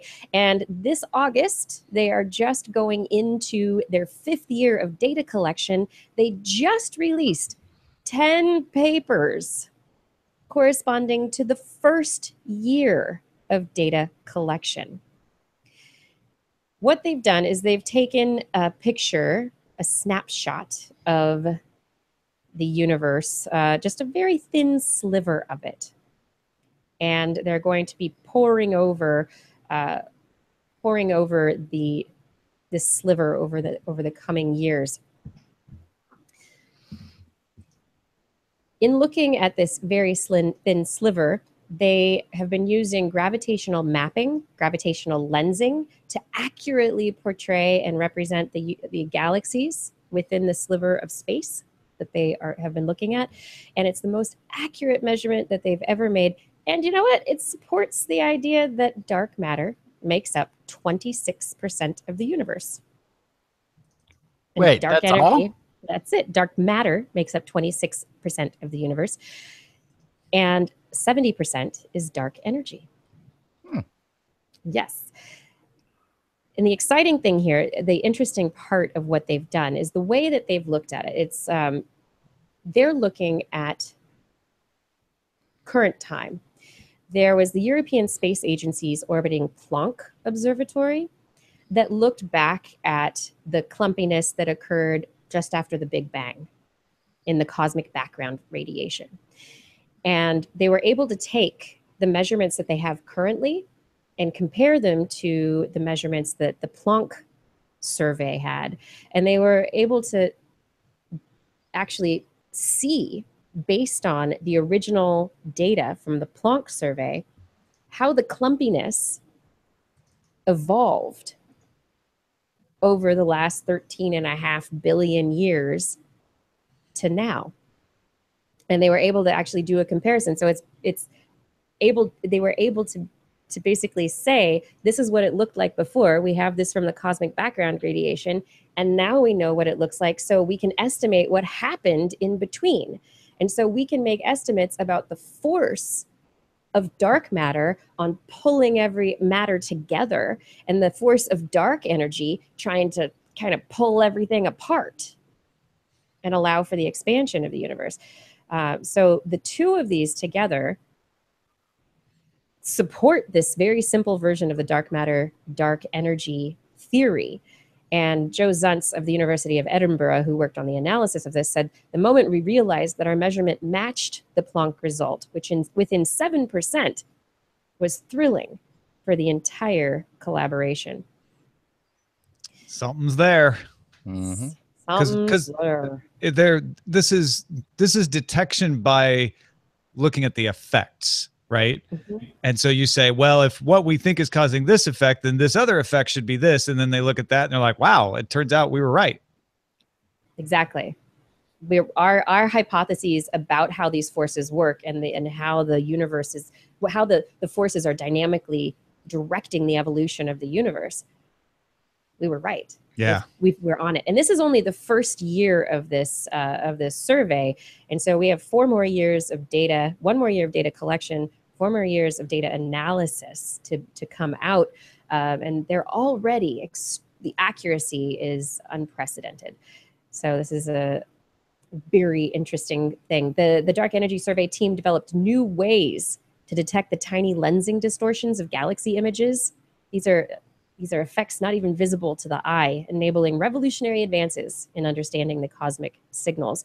And in the process, they created the largest guide to spotting dark matter in the cosmos ever drawn. And the new dark matter map is 10 times the size of one that was released by the Dark Energy Survey in 2015. And it will eventually be 3 times the size of what it is currently. Yeah. Clumpiness in the universe, thanks to dark matter. Pretty fun. I thought it was pretty. I love dark matter. Dark matter. We don't know exactly what you are yet, but we know where you are. Yeah. Dark matter makes it sound like something, though. If they just said something, we don't quite understand. Instead of dark matter every time. It's a branding problem. Yeah. It is. No, it's not. It would be. Exactly what it is. It's dark matter. It's matter that's dark. That can't but be. It might not be matter. No, it is matter. It's probably matter. I mean, okay. Yes, but we are at the early stages of this amazing discovery of something we don't completely understand. Dark slowy stuff and dark fasty stuff doesn't sound as cool. Yeah. Yeah, that's not going to work for the branding at all. Back to the drawing board, advertising team. Okay, Justin, what you got? So we all understand that we didn't evolve from chimpanzees, but chimpanzees and us, humans share a common ancestor Right. about 6-7 million years ago. And we've both evolved a bit since then. We have a great deal of fossils to fill in the story of the changes that have taken place between ancient ape and man. But there's not a whole lot known about the evolution before that. The common ancestor has, before 10 million years, we don't have much of a picture of anything that led up to that. Now, a discovery in Kenya of a remarkably complete fossil ape skull reveals what the common ancestor of all living apes and humans may have looked like. This is just announced. It's going to be the August 10th, which is tomorrow's edition of the scientific journal Nature. This belongs to an infant, this skull, that lived about 13 million years ago, nicknamed Alessi. The fossil is the skull of an infant, and it is the most complete extinct ape skull known in the fossil record. That is by itself a feat and would be worth talking about.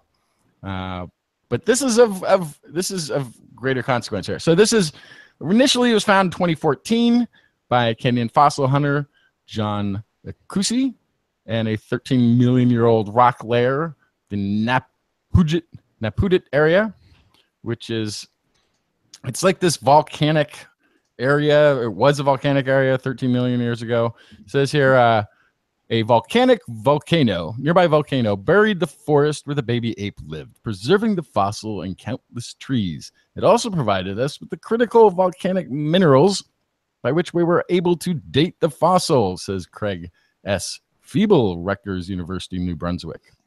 Many of the most informative parts of the skull are preserved inside the fossil.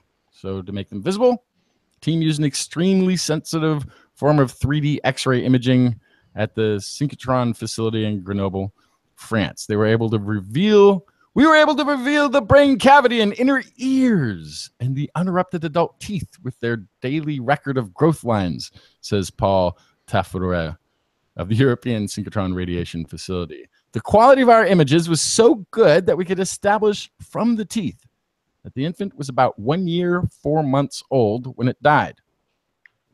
The unerupted teeth inside the infant's skull also indicated the specimen belonged to a new species. Nyanzaphithecus alesi is what they're calling it. Comes from the Turkana word for ancestor, Alis. And until now, all Nyanzaphithecus species were only known from teeth. And there was actually still a question about whether or not this was even an ape. Importantly, this is John Flegel, Stony Brook University, quoting, importantly, the cranium was fully developed, has fully developed bony ear tubes. An important feature linking it with living apes today. Oh, that was Ellen Miller, Wake Forest University.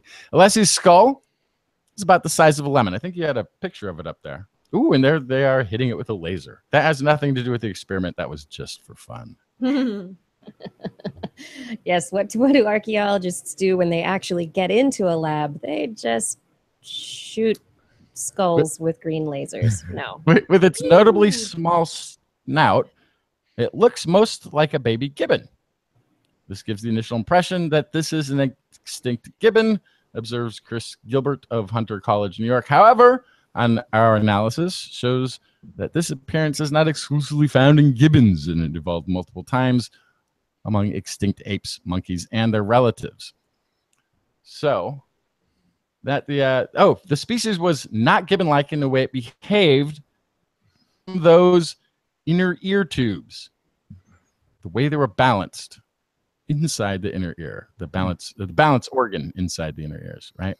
The way this thing was placed, these little ear tubes, inner ear tubes, where that was, how it was articulated, means that it probably wasn't jumping around the trees like a gibbon. It wasn't very acrobatic, in fact. The inner ear of Alessi shows that it would have had a much more cautious way of moving around, which is an important, very important aspect of now understanding ape evolution. It wasn't just swinging from the trees and then down on the ground and, hey, let's start trying to move about a little less athletically. It started to get motion sickness. Right, it would have. And I Like, don't this want was to go not- up there. I'm not riding the ride, Mom. No, this was already 13 million years ago.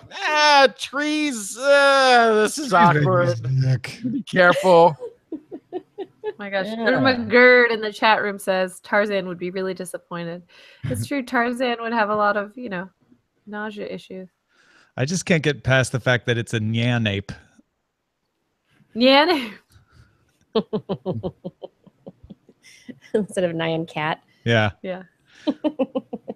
Yeah. So yeah, an important piece of ancient human and ape ancestry being revealed here in the most complete extinct ape skull ever found, and it's 13 million years old. That's fantastic all by itself. But again, Yeah.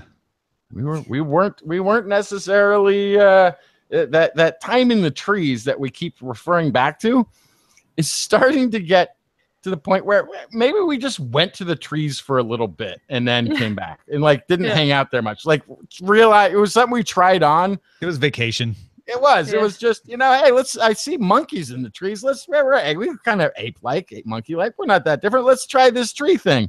And after a while, we're just, not for me. This tree thing's for the birds. Yeah. It's just a phase we were going through, right? It was just, no, let's go back I think it's down. wonderful. There's so much that we can learn from these little tiny, little tiny inner ear bones, and that this, the X-ray scanning could help with that also. Get into the head where you can't dig it out, but the X-rays let us know that those bony inner ear pieces were in there and how they were situated. And so, that to me is we could not have done this 100 years ago. If we had found this skull 100 years ago, we could not have figured out these things about this individual or this organism.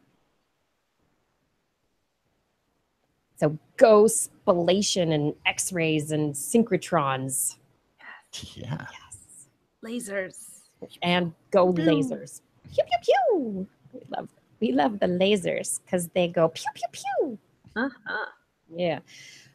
Justin, did you see the story this last week about farming, talking about different ways that humans have done things? It doesn't have to do with going to the trees and then leaving, but we have this idea that farming occurred basically in the Middle East, and this was the breadbasket, the region that farming became something we did about 10,000 years ago. There's evidence from South America and other areas of Africa and the forests that people actually started burning areas of vegetation about 50 or 60,000 years ago to make room for habitation. And from that point forward, that farming actually got started in forests in some regions. Huh. Yeah. So that was another thing this last week. People, we've been doing things longer than you think in some cases. Yeah, those dates keep getting pushed back and back and back. Yeah. Oh, you know what I like pushing back and back and back? The What? alarm clock in the morning. Do I have to get up right now? Yeah. I just push that back a little farther. I don't want to wake up yet. But while I sleep, do you ever wake up and remember your dreams? Not often. Always. But sometimes, okay. Yeah. Tom and I'm Justin hoping for that do, dream DVR you talked about on last week's episode right? to help with that. Yeah. That also might eliminate the need for therapy. You just watch that back, or actually, no. You It just would turn it probably over increase the need. Just for turn it therapy. over to your therapist. It's like, That's what I was thinking. yeah. Well, instead of remembering our dreams in the morning, there is evidence that we can actually learn during certain stages of sleep. So, about that whole idea, I'm just going to sleep on my textbook and hope that Yes. I'll learn it through osmosis. Osmosis. Right? Well, that's not going to happen. That's Darn. not. But that's what about not a gonna book work. on tape? But a book on tape could potentially work based on evidence from a new study recently published in Nature Communications. According to this study, highly selective memory processes are active during human sleep, with intertwined episodes of facilitative and suppressive plasticity. So what does this mean? These researchers found that during REM sleep, light REM sleep and full-on and full-on REM sleep, sounds that were played during those periods of time were remembered or recalled better upon waking when they were played again. They did little tests to determine whether or not people recalled these sounds or could learn them more easily. And after REM sleep, it was much more easy. However, during deep non-REM sleep, during those deep sleep cycles, there's something going on in the brain that not only doesn't remember, but actually suppresses learning.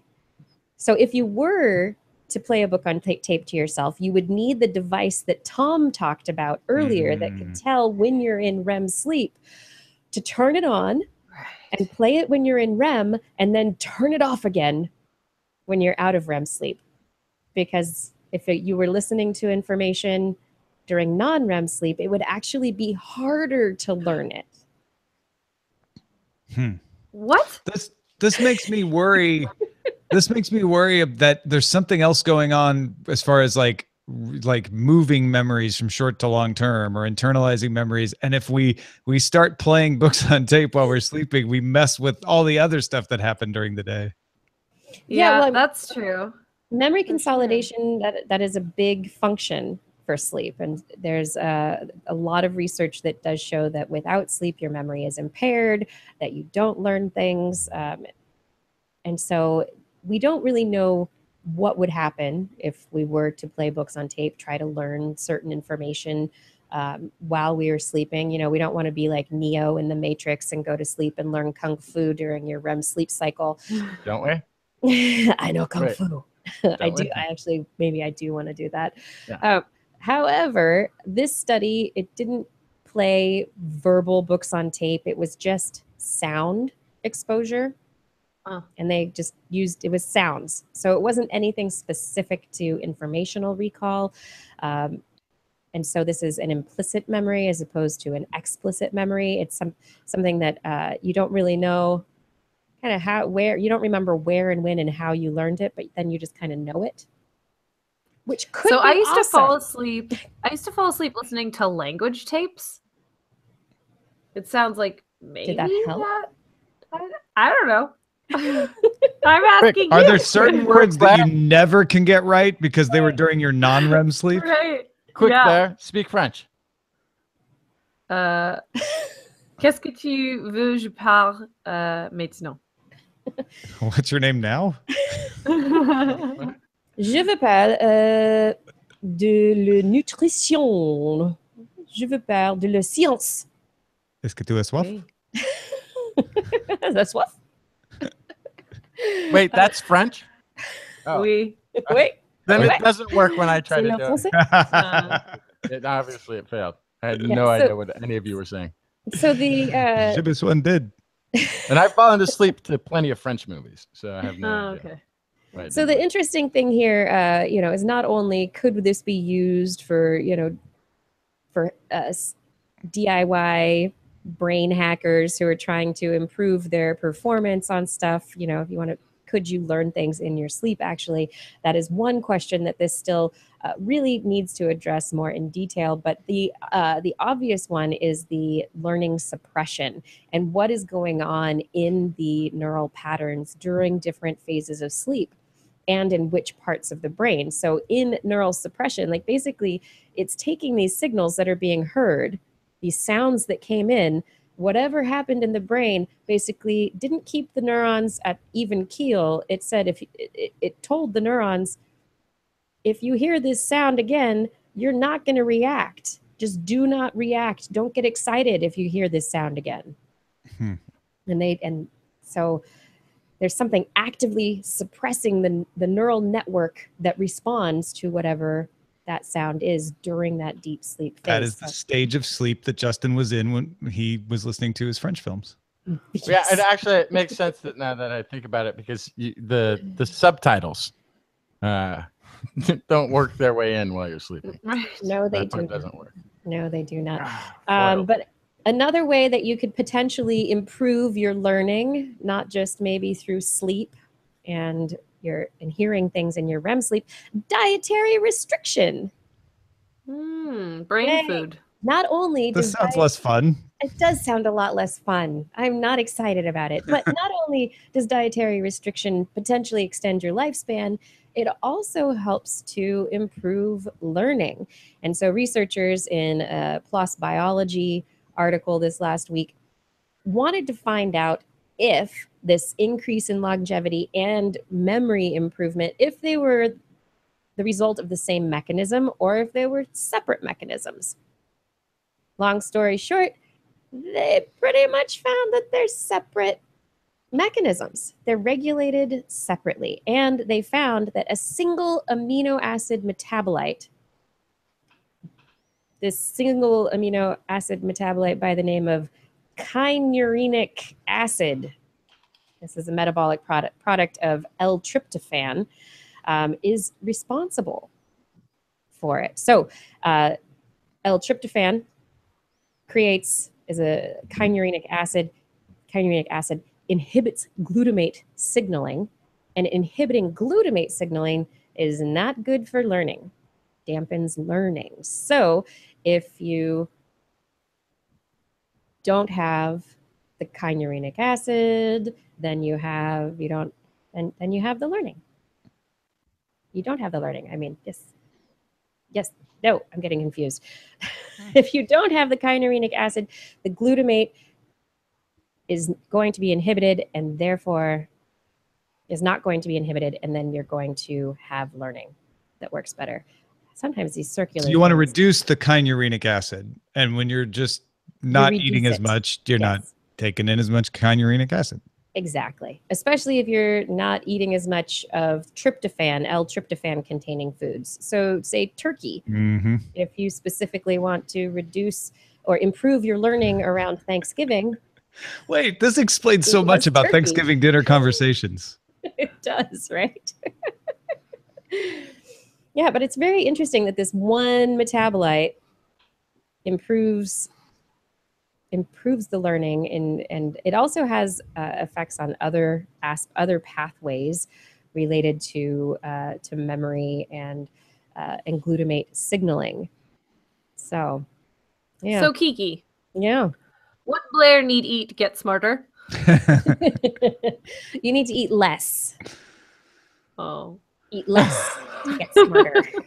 This is tough though, because a lot of people go on these crazy diets to eat less, and then they end up having malnutrition problems because they're not taking in enough iodine or you know. That's overall. So I mean, if you're malnourishing yourself, then your entire system is not going to be. So if you eat less, you have to eat less across the board in proportion, not just cut out an entire category of food. Yeah, you don't. And when you do the dietary restriction, you don't just cut it out entirely. You restrict it by. You don't cut out all food. Yeah, and don't assume like don't assume that you're eating too much. Also, you may not be. And you may, you may be acting. You may be doing it perfectly, and this is just how intelligent you can be. That's just it. That's just it. It just be that. Yeah. So anyway, dietary restriction of L-tryptophan containing foods, it could make you a little bit smarter. And live longer. You are what you eat, and I've never seen a really smart turkey. You may be smarter if you don't eat. There you go. You'd be surprised, Justin. Yeah. We've got some. They can, but if it rains, they'll drown looking up at the sky. I mean, all right, Justin, you want to tell me another story? This is actually not as big as a story as it might first seem, but 4 out of 5 doctors often agree about one form of treatment or another. The 5th doctor, however, the 5th doctor always recommends opioids. Oh no, what? Well, no, it's not quite that bad, but nearly 1 in 5 family medicine physicians, 1 in 12 physicians overall, accepted payments from pharmaceutical companies related to opioids. This is according to a new study out of Boston Medical Center's Graken Center for Addiction Medicine. It's the first large-scale national study of industry payments involving opioids, and suggests that pharmaceutical companies may have a stronger hold than previously known on how doctors prescribe the powerful drugs. So they used Centers for Medicare and Medicaid Service Data. Researchers identified 375,255 non-research opioid-related payments to 68,177 physicians between August 2013 and December 2015, totaling over $46 million. Payments are defined as transfers of value. So this could be sending the check to the physician, for a reimbursement for travel, a speaking or consulting fee, education, meals, just be buying a sandwich. In fact, the average payment to physicians was $15, with most receiving at least one per year. So that doesn't sound bad. What doctor is going to be swayed by $15? That's like 2 sandwiches. It's like a couple of them, right? The average payment was only $15. However, the top 1% of doctors collectively received more than $38 million of the $46 million. Wow. That group averaged more than $2,600 in yearly payments during the study. And so, of course, some received much, much more. Some received much, much less. And the question isn't, and they didn't direct this specifically in this to how much they were prescribing. That I'm sure is there in the data, but that's not what this is. This is the Physician Payment Sunshine Act, which was passed under the Affordable Care Act in 2010, requires drug companies to report all payments to physicians in the United States. So previous research suggests payments from drug companies may lead to increased prescribing by doctors for marketed medications, even when payments are of a low monetary value. So that $15 sandwich might be enough to sway a doctor, I guess. Well, humans are human behavior. We are swayed by reciprocity. And this is something that psychologically works for us, tit for tat. The idea that if you do something nice for me, you probably use this in sales all the time. Giving somebody, maybe not even giving them money, but giving them something nice. Oh, I'll do this for you. Here, you want this cup of coffee? And suddenly they feel a little bit more indebted to you. Oh, I should start doing that. You don't give people coffee at the car dealership? There's coffee there. Pretty sure it's that's implied. like step 1. It's implied. Yeah, so the idea that even a small amount would not sway a doctor. Even a relationship, just knowing somebody makes you less like, well, you know what, Joe's really good. I'll prescribe his, because I can prescribe 2 different things here. They're about the same thing. I'll prescribe Joe's thing because Joe's always really nice to me. And he did buy me that sandwich that one time. Yeah. And then he bought me a sandwich again. That's great. And then he bought me. Then he bought me a BMW. Right. Well, this is think about it, this is $46 million just from opiate related pharmaceuticals. So this is that $15 sandwich, and that's why I wish this data was explorable and exploding all over my screen so I could click on links and everything else. It may be a $15 related to an opioid conference that you spoke at or sandwich that you were given. But how many other times have they come to see you and come calling and on different subjects each time? But maybe, each time, hey, I saw your numbers on XYZ opiate is kind of up. That's excellent. Keep it up. Keep killing the pain, man. We can't have people in pain out there. And then probably giving little graphs on pain management. And if somebody's eyes are narrowed like this, that means they're in more pain than they're telling you. So you should add this many pills to the next person. Who knows how we got into this mess? But there are thousands of people dying every year now from this opioid epidemic, they're calling it now. And it's become a health problem facilitated by physicians and drug companies. And pharmaceutical companies who are now being sued by counties like the county I live in for creating this problem. Yeah. Other problems we got. I have bad news, and then I'm going to end on some good news. Other bad news, other problems we have: dead zones. We talk about the dead zones every once in a while. There's a Pacific Northwest dead zone that sometimes comes up off the Oregon and California coast. Oh, you That's mean not the one. not cell reception? Not cell reception dead zone. No, I'm talking about dead zones in the ocean. These are areas of low oxygen. And usually they're caused by stuff like agricultural runoff, where you have a bunch of algae or small critters that use up all the oxygen, and then there's nothing there for the fish. And so everything dies. And every year around this time, there's a dead zone in the Gulf of Mexico. And it goes up and down in how big it is. But this year we had a lot of rain.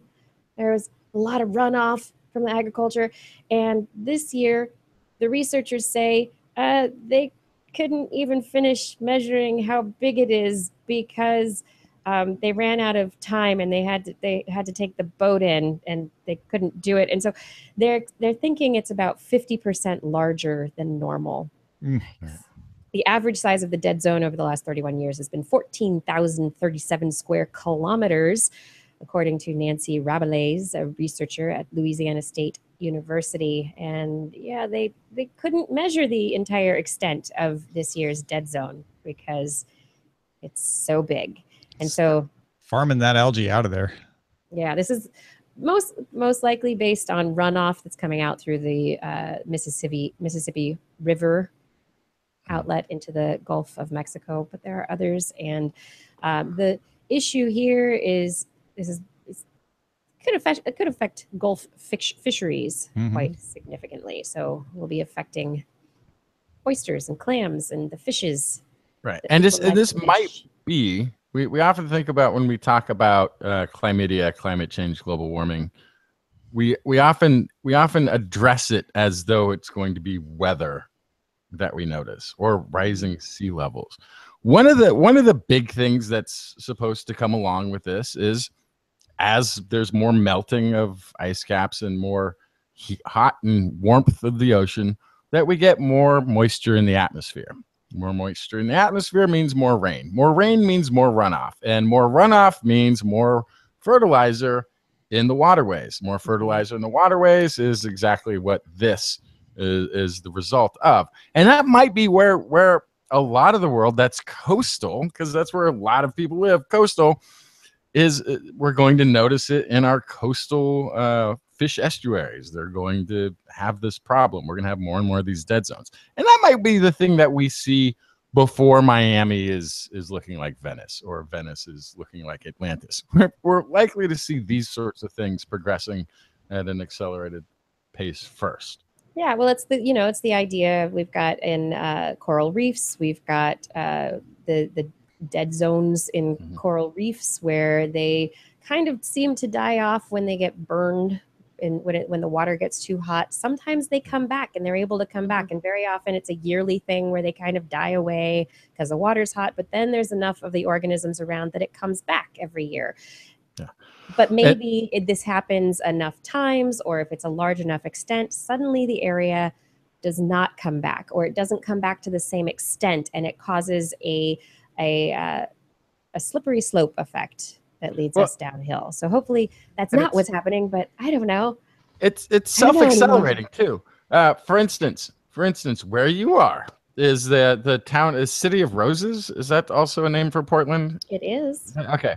One of the things that they have to do in Portland to make those roses grow is they have to fertilize the heck out of everything, much heavier than you have to do in the Central Valley, even because it rains so much, the soil is drained of all of those plant nutrients. So the more it rains, the more you have to fertilize. The more you have to fertilize, the more runoff there is because there's more rain, and the less fishes in it. Slippery slope. This is the saddest story of if you give a mouse a cookie ever. It is. It really is. I don't like this story. Yeah. Okay. Who wants a job? There's a couple of job offers. Another one? Yeah, there's a job in China to run the world's largest telescope.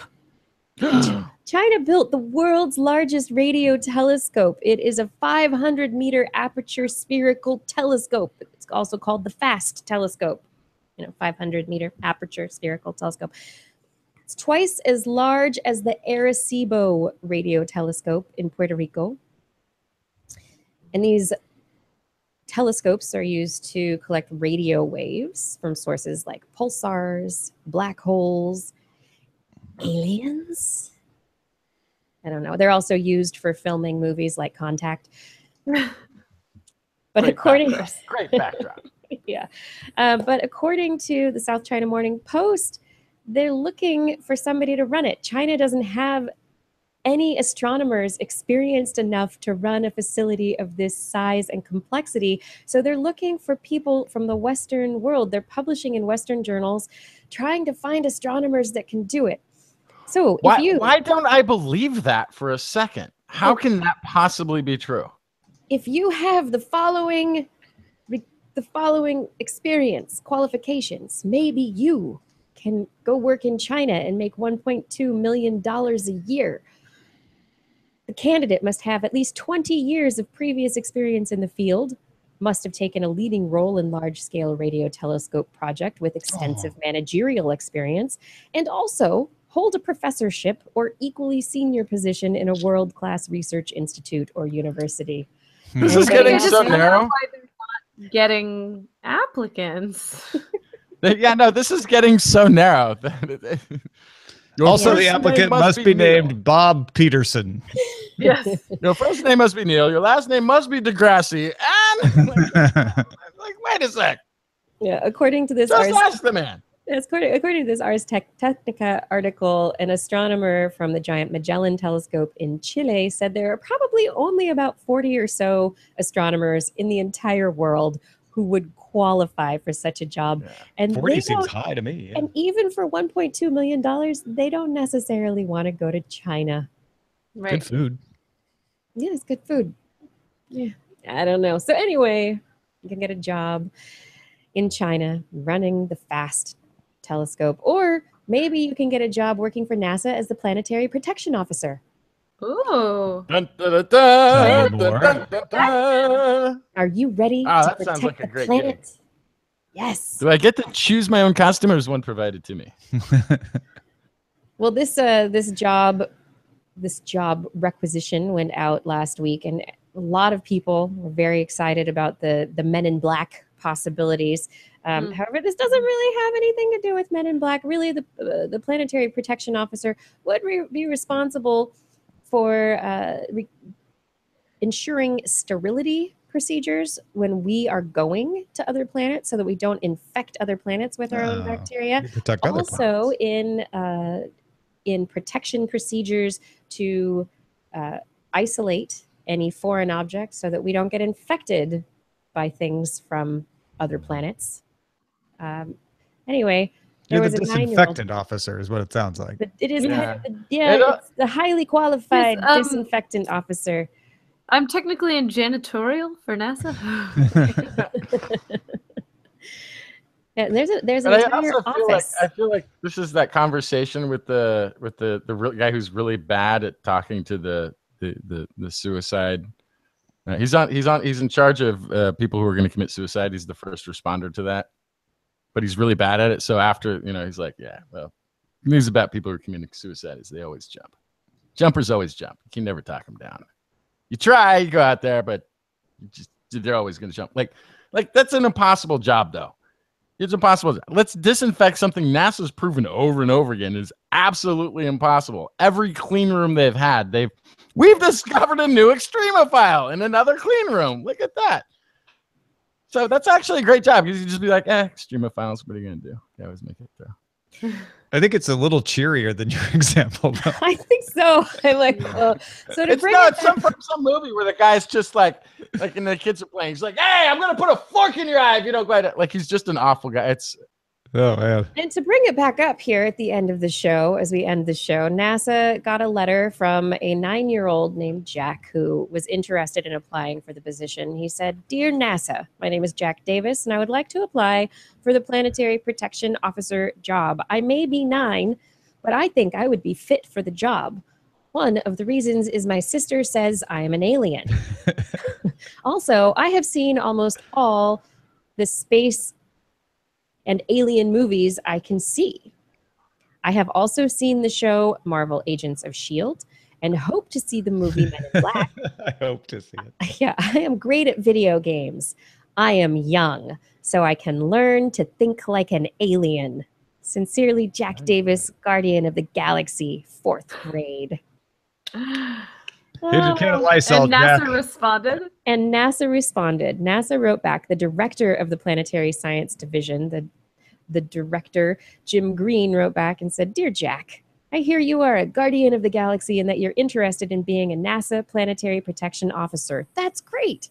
Our Planetary Protection Officer position is really cool and is very important work. It's about protecting Earth from tiny microbes when we bring back samples from the moon, asteroids, and Mars. It's also about protecting other planets and moons from our germs as we responsibly explore the solar system. We are always looking for bright future scientists and engineers to help us, so I hope you will study hard and do well in school. We hope to see you here at NASA one of these days." So you're saying there's a chance. That's right. You're saying there's a chance. NASA, you're so cool, NASA, responding to kids' letters. I love it. I think that's, this is a great example of wonderful engagement, science communication. NASA did a wonderful job of communicating the role of the position, and I think it's an inspiring letter. I hope it's the kind of thing that Jack is going to take with him. What if Jack's sister is right? What if he's an alien? I've got to stop properly formatting my letters to NASA. Write it with your left hand.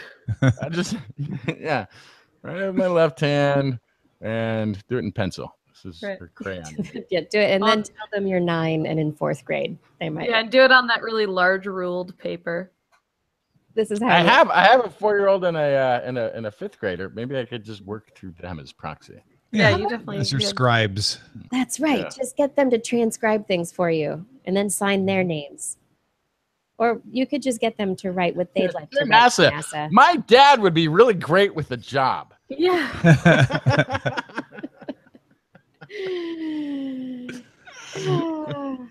Oh my goodness. All right, you guys. I think we've done it. We've made it to the end of another show.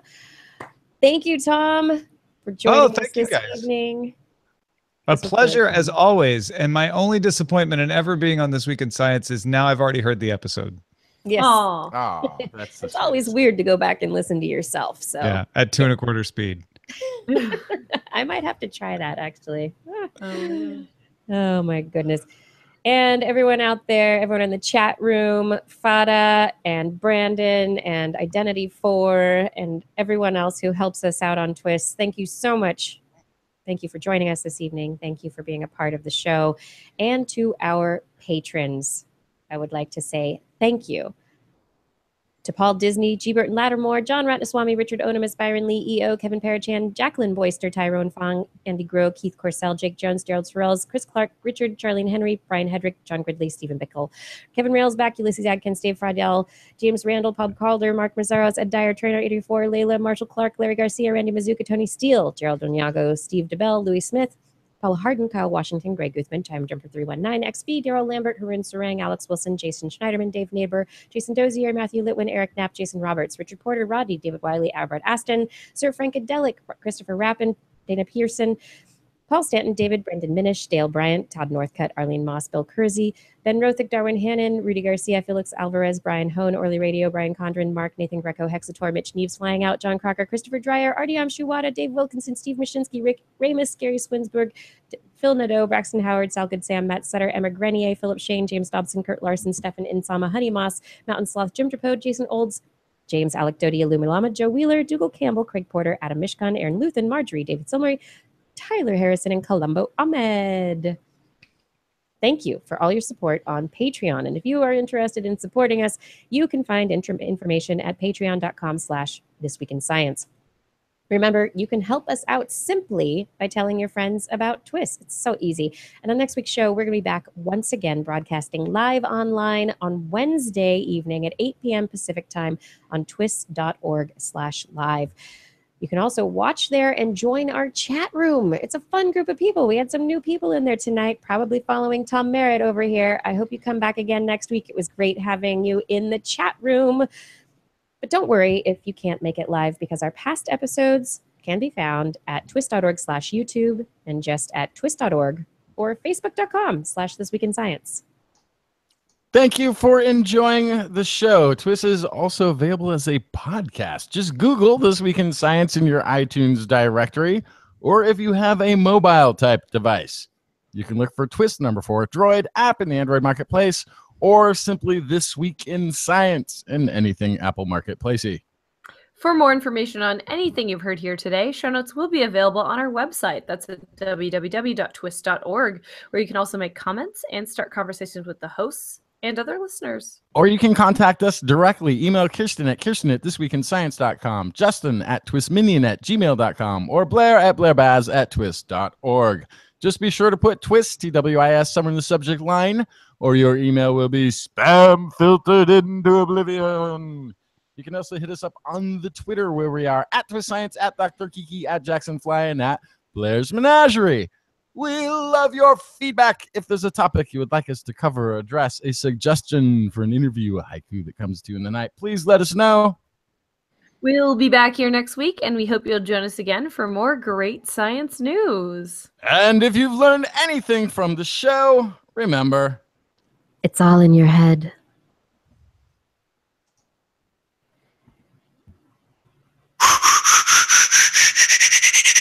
This Week in Science. This Week in Science. This Week in Science. This Week in Science, it's the end of the world. So I'm setting up shop, got my banner unfurled. It says the scientist is in, I'm gonna sell my advice. Show them how to stop the robots with a simple device. I'll reverse global warming with a wave of my hand.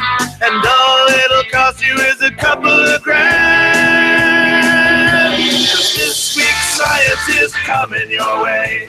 So everybody listen to what I say. I use the scientific method for all that it's worth, and I'll broadcast my opinion all over the earth. 'Cause it's This Week in Science. This Week in Science. This Week in Science. Science. Science. This Week in Science. This Week in Science. This Week in Science. Science. Science. I've got one disclaimer, and it shouldn't be news, that what I say may not represent your views, but I've done the calculations and I've got a plan. If you listen to the science, you may just better understand that we're not trying to threaten your philosophy. We're just trying to save the world from jeopardy. And This Week in Science is coming your way. So everybody listen to everything we say. And if you use our method instead of rolling a die, we may rid the world of toxoplasma gondii. 'Cause it's This Week in Science. This Week in Science. This Week in Science. Science. Science. This Week in Science. This Week in Science. This Week in Science. Science. Science.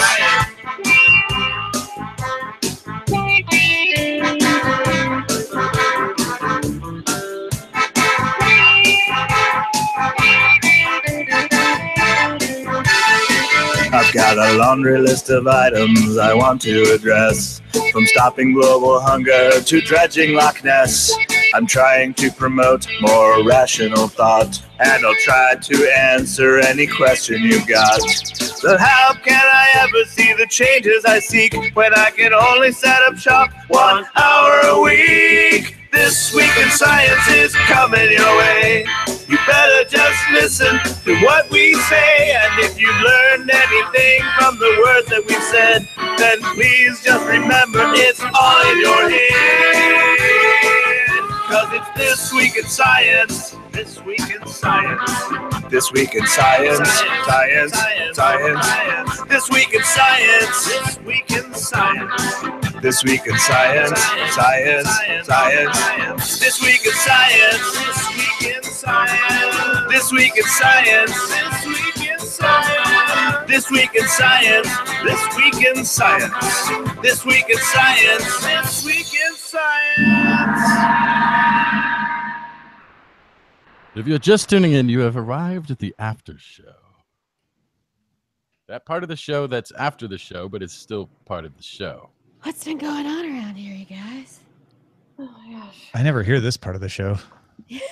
I know this is a part of the show that doesn't show up on the podcast. Also, I didn't realize that Haiku That Comes in the Night and Apple Marketplace are not the way it's written in the script.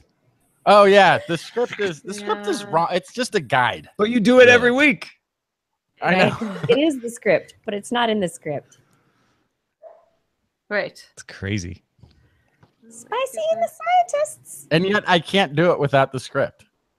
I absolutely need the script. I'm reading the script. Yeah. And I'm paraphrasing the parts that are written wrong. But if I don't have it there, I'm like, oh, what is I don't this? know what it is. Email addresses or something I'm supposed to say now. Ah. So funny. Spicy and the scientists. That's a cool group of So- scientists He's so there. uncomfortable. So, Tom, I have to admit that I no longer read. What? I've lost it. I just don't read anymore. You're so is there non-lexical? going to be an There is an audio book. version? Yeah, there's an audio There book. and Audible. is. Yeah, Nice. Okay, cool. Who it's reads really it? well done. The guy Kevin who does the narration is amazing. Beautiful. Okay. Nice. I'd like to read an audiobook. I know. I mean, do the voice for Yeah, an yeah, yeah. audiobook? I would love to do that. I want to do. What do I you mean? wanna- Well, just tell me, Kiki. Tell me where and when I can get you in front of a microphone again, and we can do some more feedback recording. You want to do more Jack feedback? Yeah. I'd love to do. Are So- you gonna do that? Are we gonna do that? Didn't you lose all of the last one? What happened? The last one was we did it in the studio, and that was with Blair was there, and it was just completely there was static in the machine, and the recording didn't go through. And I knew to test it when we were there, and I was convinced everything was fine, and it wasn't. There is still one. I just don't like editing. There's still one that needs to be edited. It's halfway. But there is a dynamic I have that sounds like similar to what you've got going on in your book. Which so Jack has this. My main character is like a noir detective. He's doing, Okay, I like it. He's like a Philip Marlowe, Sam Spade, pulled right out of the Johnny Dollar stuff. And his sidekick through much of it is an android, who's always got a little bit of a crush on him and trying to convince him that android can be more than just a robot sidekick. Okay. At one point, to escape imprisonment, she hides her AI within his ship, and it's the only time they don't get along. He just cannot stand the fact that, he's not just directing orders and then taking control. She's has not just a say in things, but now can override his decisions. Control everything. She's the ship, and until he gets her out of the ship, he's just completely can't stand her. Oh, that's so cool. Have you ever read Becky Chambers' Long Way to a Small Angry Planet? No, that sounds cool though. So how to not spoil. Is there an audio version? Because if not, I won't ever come across No, it. there's a really good audio version. And it's a really good story. And there's an AI character that has a major transformation happen, which is then followed in the sequel to the book. That's big enough. But like the AI is a background character in Long Way to a Small Angry Planet, but the sequel is she is the main character of the story. Okay. Yeah, and actually the one that's still somewhere in this computer wanting me to go back and edit the other half is centered around the character after coming back out of the ship again. Yeah. Sounds cool. I want to hear it. Yeah. I got one version of it. I got a version with time travel too. You might be right up the alley. Yeah. Love me a time travel story. Do any of the minions robots. have the link to that? Robots. Because I don't know if I could ever find it again. That's what the minions do for you. Every time you look for it, I don't know where it is. for you. I don't have It's access on to it. SoundCloud, I think. It's I on think it's on Somewhere on SoundCloud. SoundCloud. Yeah. But I can't write like descriptive anything. I can't walk into a room and tell you what's in there in writing. Yeah, I have issues with that too. I love dialogue. I love radio play. So I did everything. It's just the dialogue. Everything's told through dialogue with no narration. I'm getting better at describing people and things, but I'm still not very good about setting scenes. But then I've had some people tell me that's good because American authors especially often spend way too much time telling you like the dirt in the corner About the of vase in the bathroom. corner. Yeah. Yeah.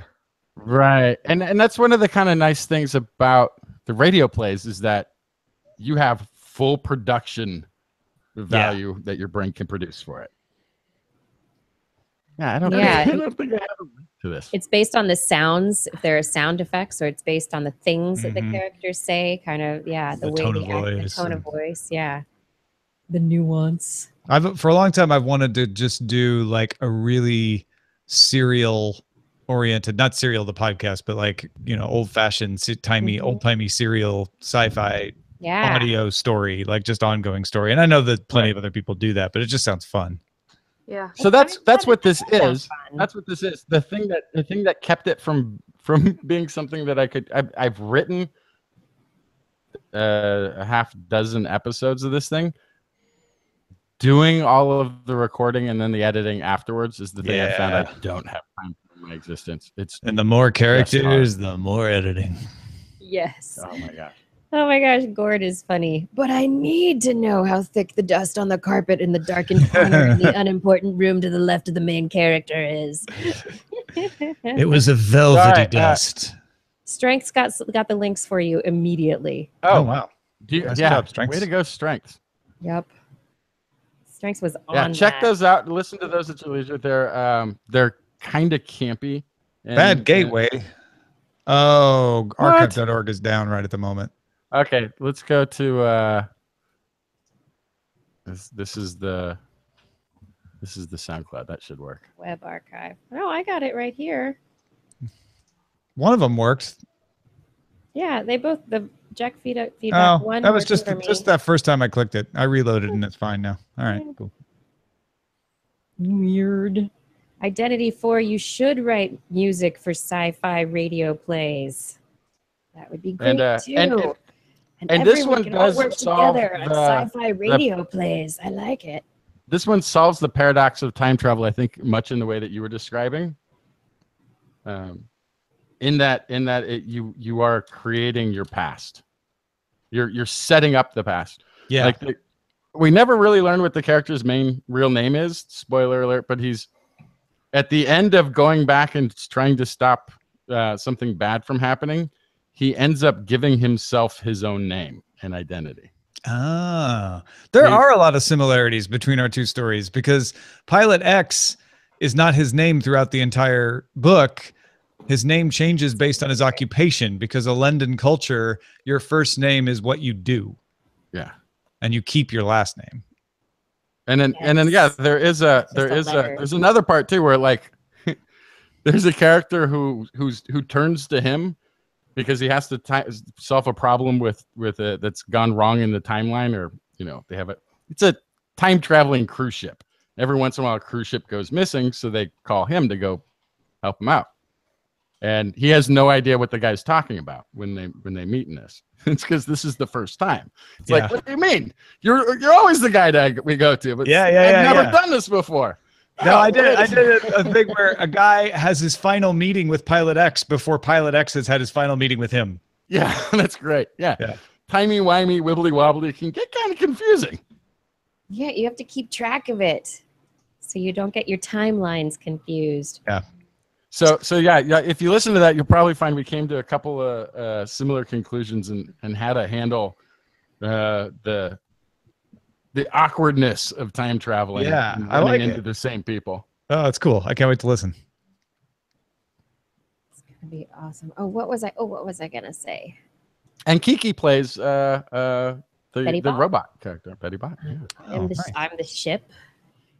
The robot comes out. Betty Bot.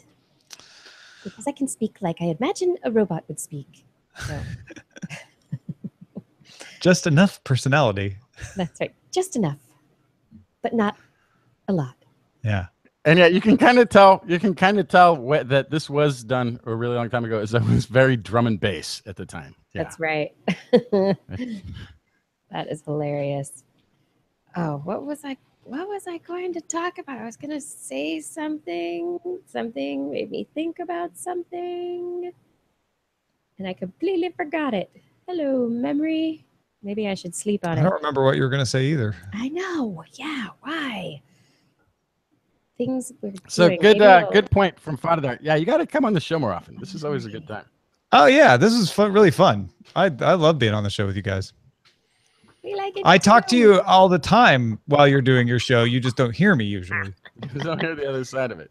Now, do you talk back to us at 2.5 times speed as well? Yes. You have to get in a word in edgewise, I imagine. It was two things were weird. One is the music all sounds really slow. And the other thing is I'm not jogging or driving my dog around, which is usually what I'm doing when I'm listening.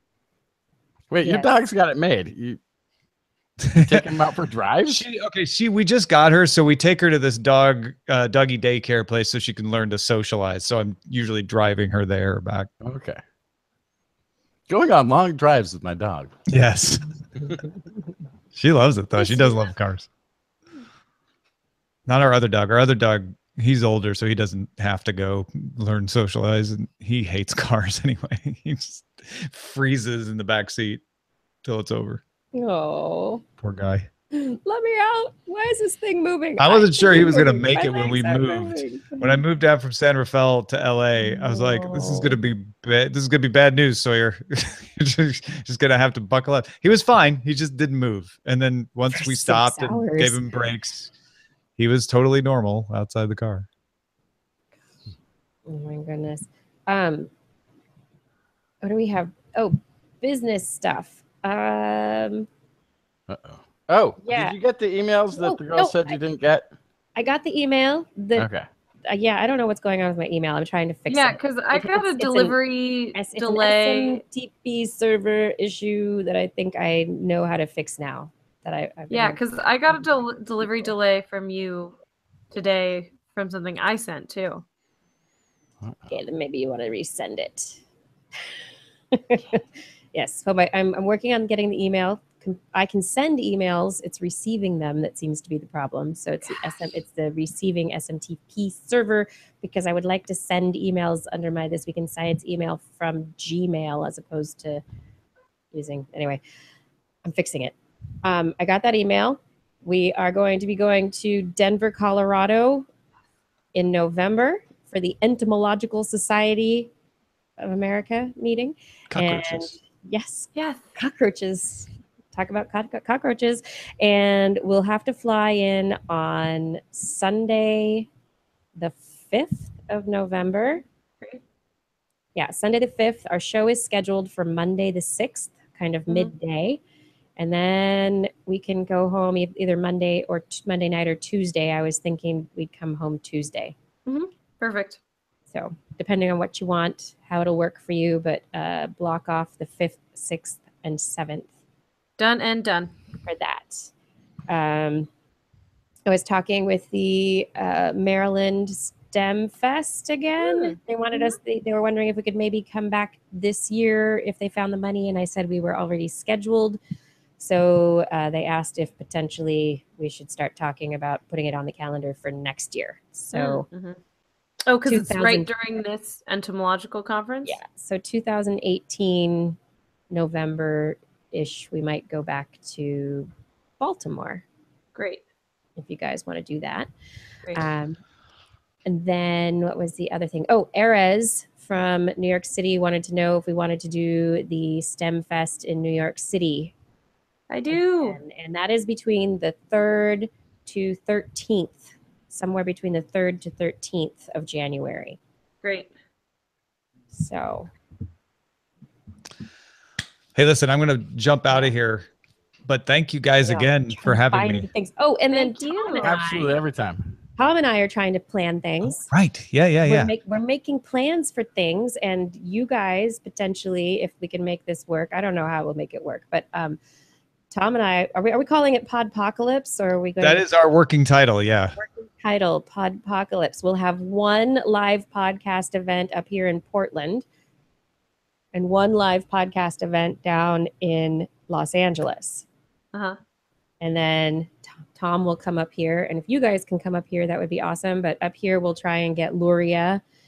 And I have another guy, Paul, and maybe there are a bunch of other podcasters here in the Portland area. And we'll see who we can bring in. Yeah. To podcast up here, and we'll have an event. Yeah. But I don't know, Tom, I'll you'd go be to hard pressed LA. to find some in LA. I mean, there's I no- know. He's just like, can I step out my front door? Oh, Well, you say that, run into a podcaster. but they're all like LA comedy and film. Podfest. Oh, Yeah. that's true. Yeah. But Kanata and Anthony Carboni, I'm going to talk to them for We Have I know. Concerns. Yeah, I know Anthony Carboni. So Yeah, and Jeff and I have already been talking about it. So, sweet. so yeah, and I think they'll. I think we'll be able to find some other folks on this end too. Nice. Yeah, so it's in very early stages. I reached out to Luria, but haven't heard back, so I'm gonna poke her again. That sounds super fun. Yeah. Yeah. I think it could be a lot of fun. And then No, I think it's gonna be really, really cool. I think it's gonna be great. And then Friday, I'm on Daily Tech News Show. Daily Tech News Show. Exactly. That's great. Gotta figure out. I gotta keep my eyes peeled on the science. What science will I bring? Yeah. And Remote-controlled cockroaches? Right. I do love them so much. Did you talk about the chip to heal wounds with a chip? No. You get that story? I think that came out like yesterday, maybe, but it's an interesting one. Yeah, because the science stuff on DTNS will sometimes get shoved to the side if there's a bunch of like this week we had the Google memo and this other Intel announcement.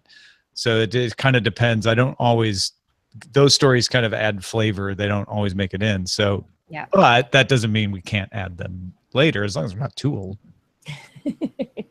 I don't If think it's still within the week, it's fine. Yeah, it's from this week. Yeah. So I think it'll be good. I think it came out Monday. It came out Monday. Cool. I think we're within the week, so I think it would be. Oh yeah, that's totally fine.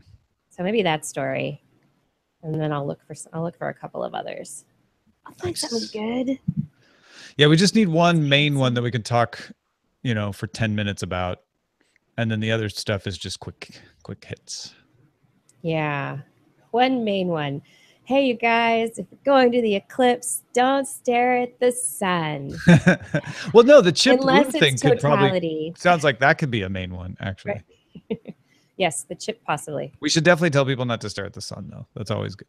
Well, we can remind people, right? Yeah. Don't stare at the sun. Good advice. I try to have good advice. And you guys, if you're going to Amazon to buy your solar eclipse glasses, do not buy the ones that have the blue and the red lenses.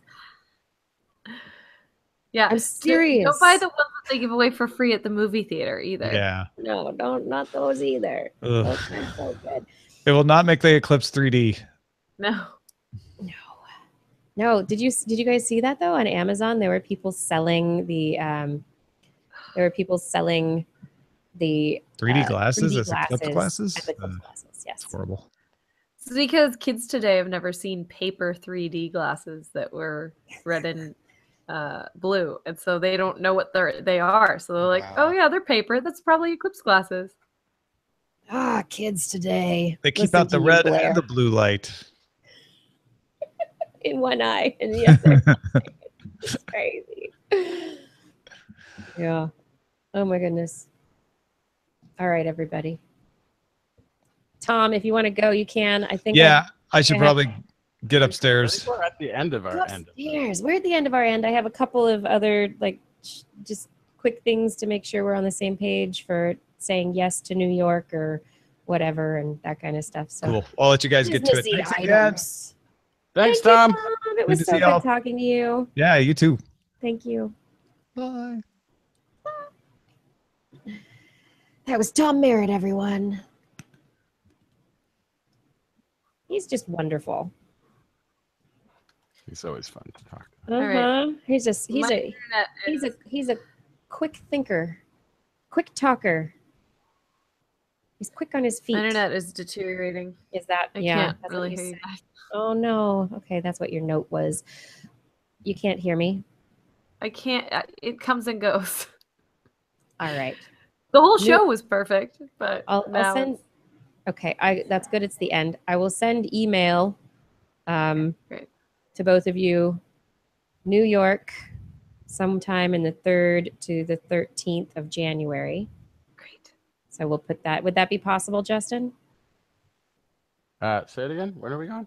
You want to go to New York and do STEM Fest in New York again? When? January. January 2018. Sure. Sure. We won't do any red eyes. How does that sound? I'll splurge and buy us a whole nother night.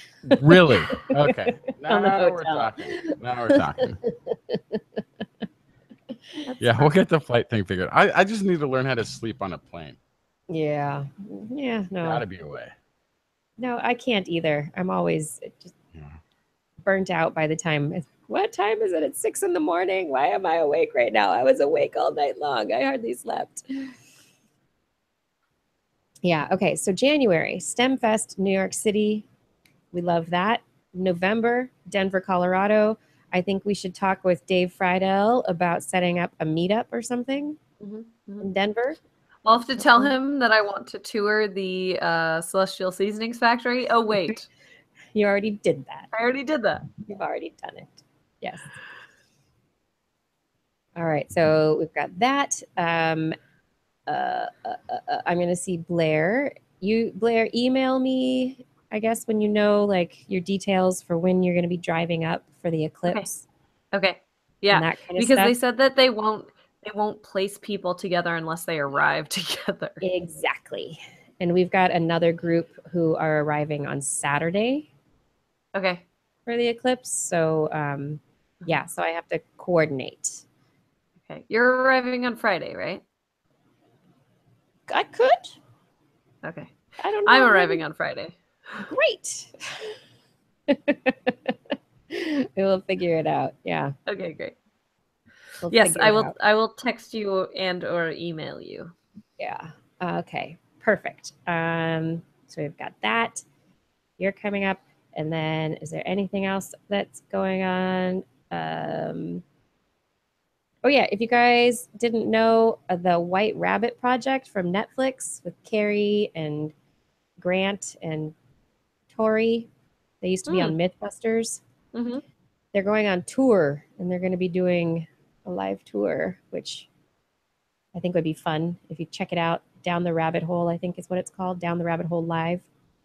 They'll probably be in San Francisco. They're coming to Portland. Very cool. I can't wait to see them. And then Rose City Comic Con. I just confirmed that I will be speaking on a panel Nice. on science in the media on Rose City Comic Con. Justin's out of here. He hung up. Justin left. He just left. He's like, enough. I'm done. I'm trying to get through the business items. Jeez. Guys. Calendar. Yes. Pre-orders. Yeah. Should I start doing them? Yeah. That's right. I was trying to get you the cover. An image. Yeah, cover. I image. have the cover in black and white. Do you want to swap it out for the color one later? Sure. Okay, then I can send that to you Friday. Okay. That's good. That sounds great. And have you watched The Expanse yet or started reading it? No. When is that? In 2 weeks. Okay, I'll get right on it. That was the thing I forgot that I wanted to remind Justin about. I need him to watch The Expanse. How many listen seasons to is it it? on 2? tape. 3? 2? Okay, I might not get to 3. No, but just if you could watch one season, I mean, Yes, just to get an I will do idea of what it's Yep. all about. I'll definitely That's do all it. I ask. One season. Sounds like Yeah. a plan. Yeah, you guys out there. White Rabbit Project. Check that out. Calendars will be pre-ordering soon. And 2 weeks. We'll be interviewing Daniel Abraham and Ty Frank for the authors of The Expanse. So, business. Now we can rest. Thank you. Thank you. Thanks, everybody, for watching. Really appreciate you joining us once again. And we will see you next week.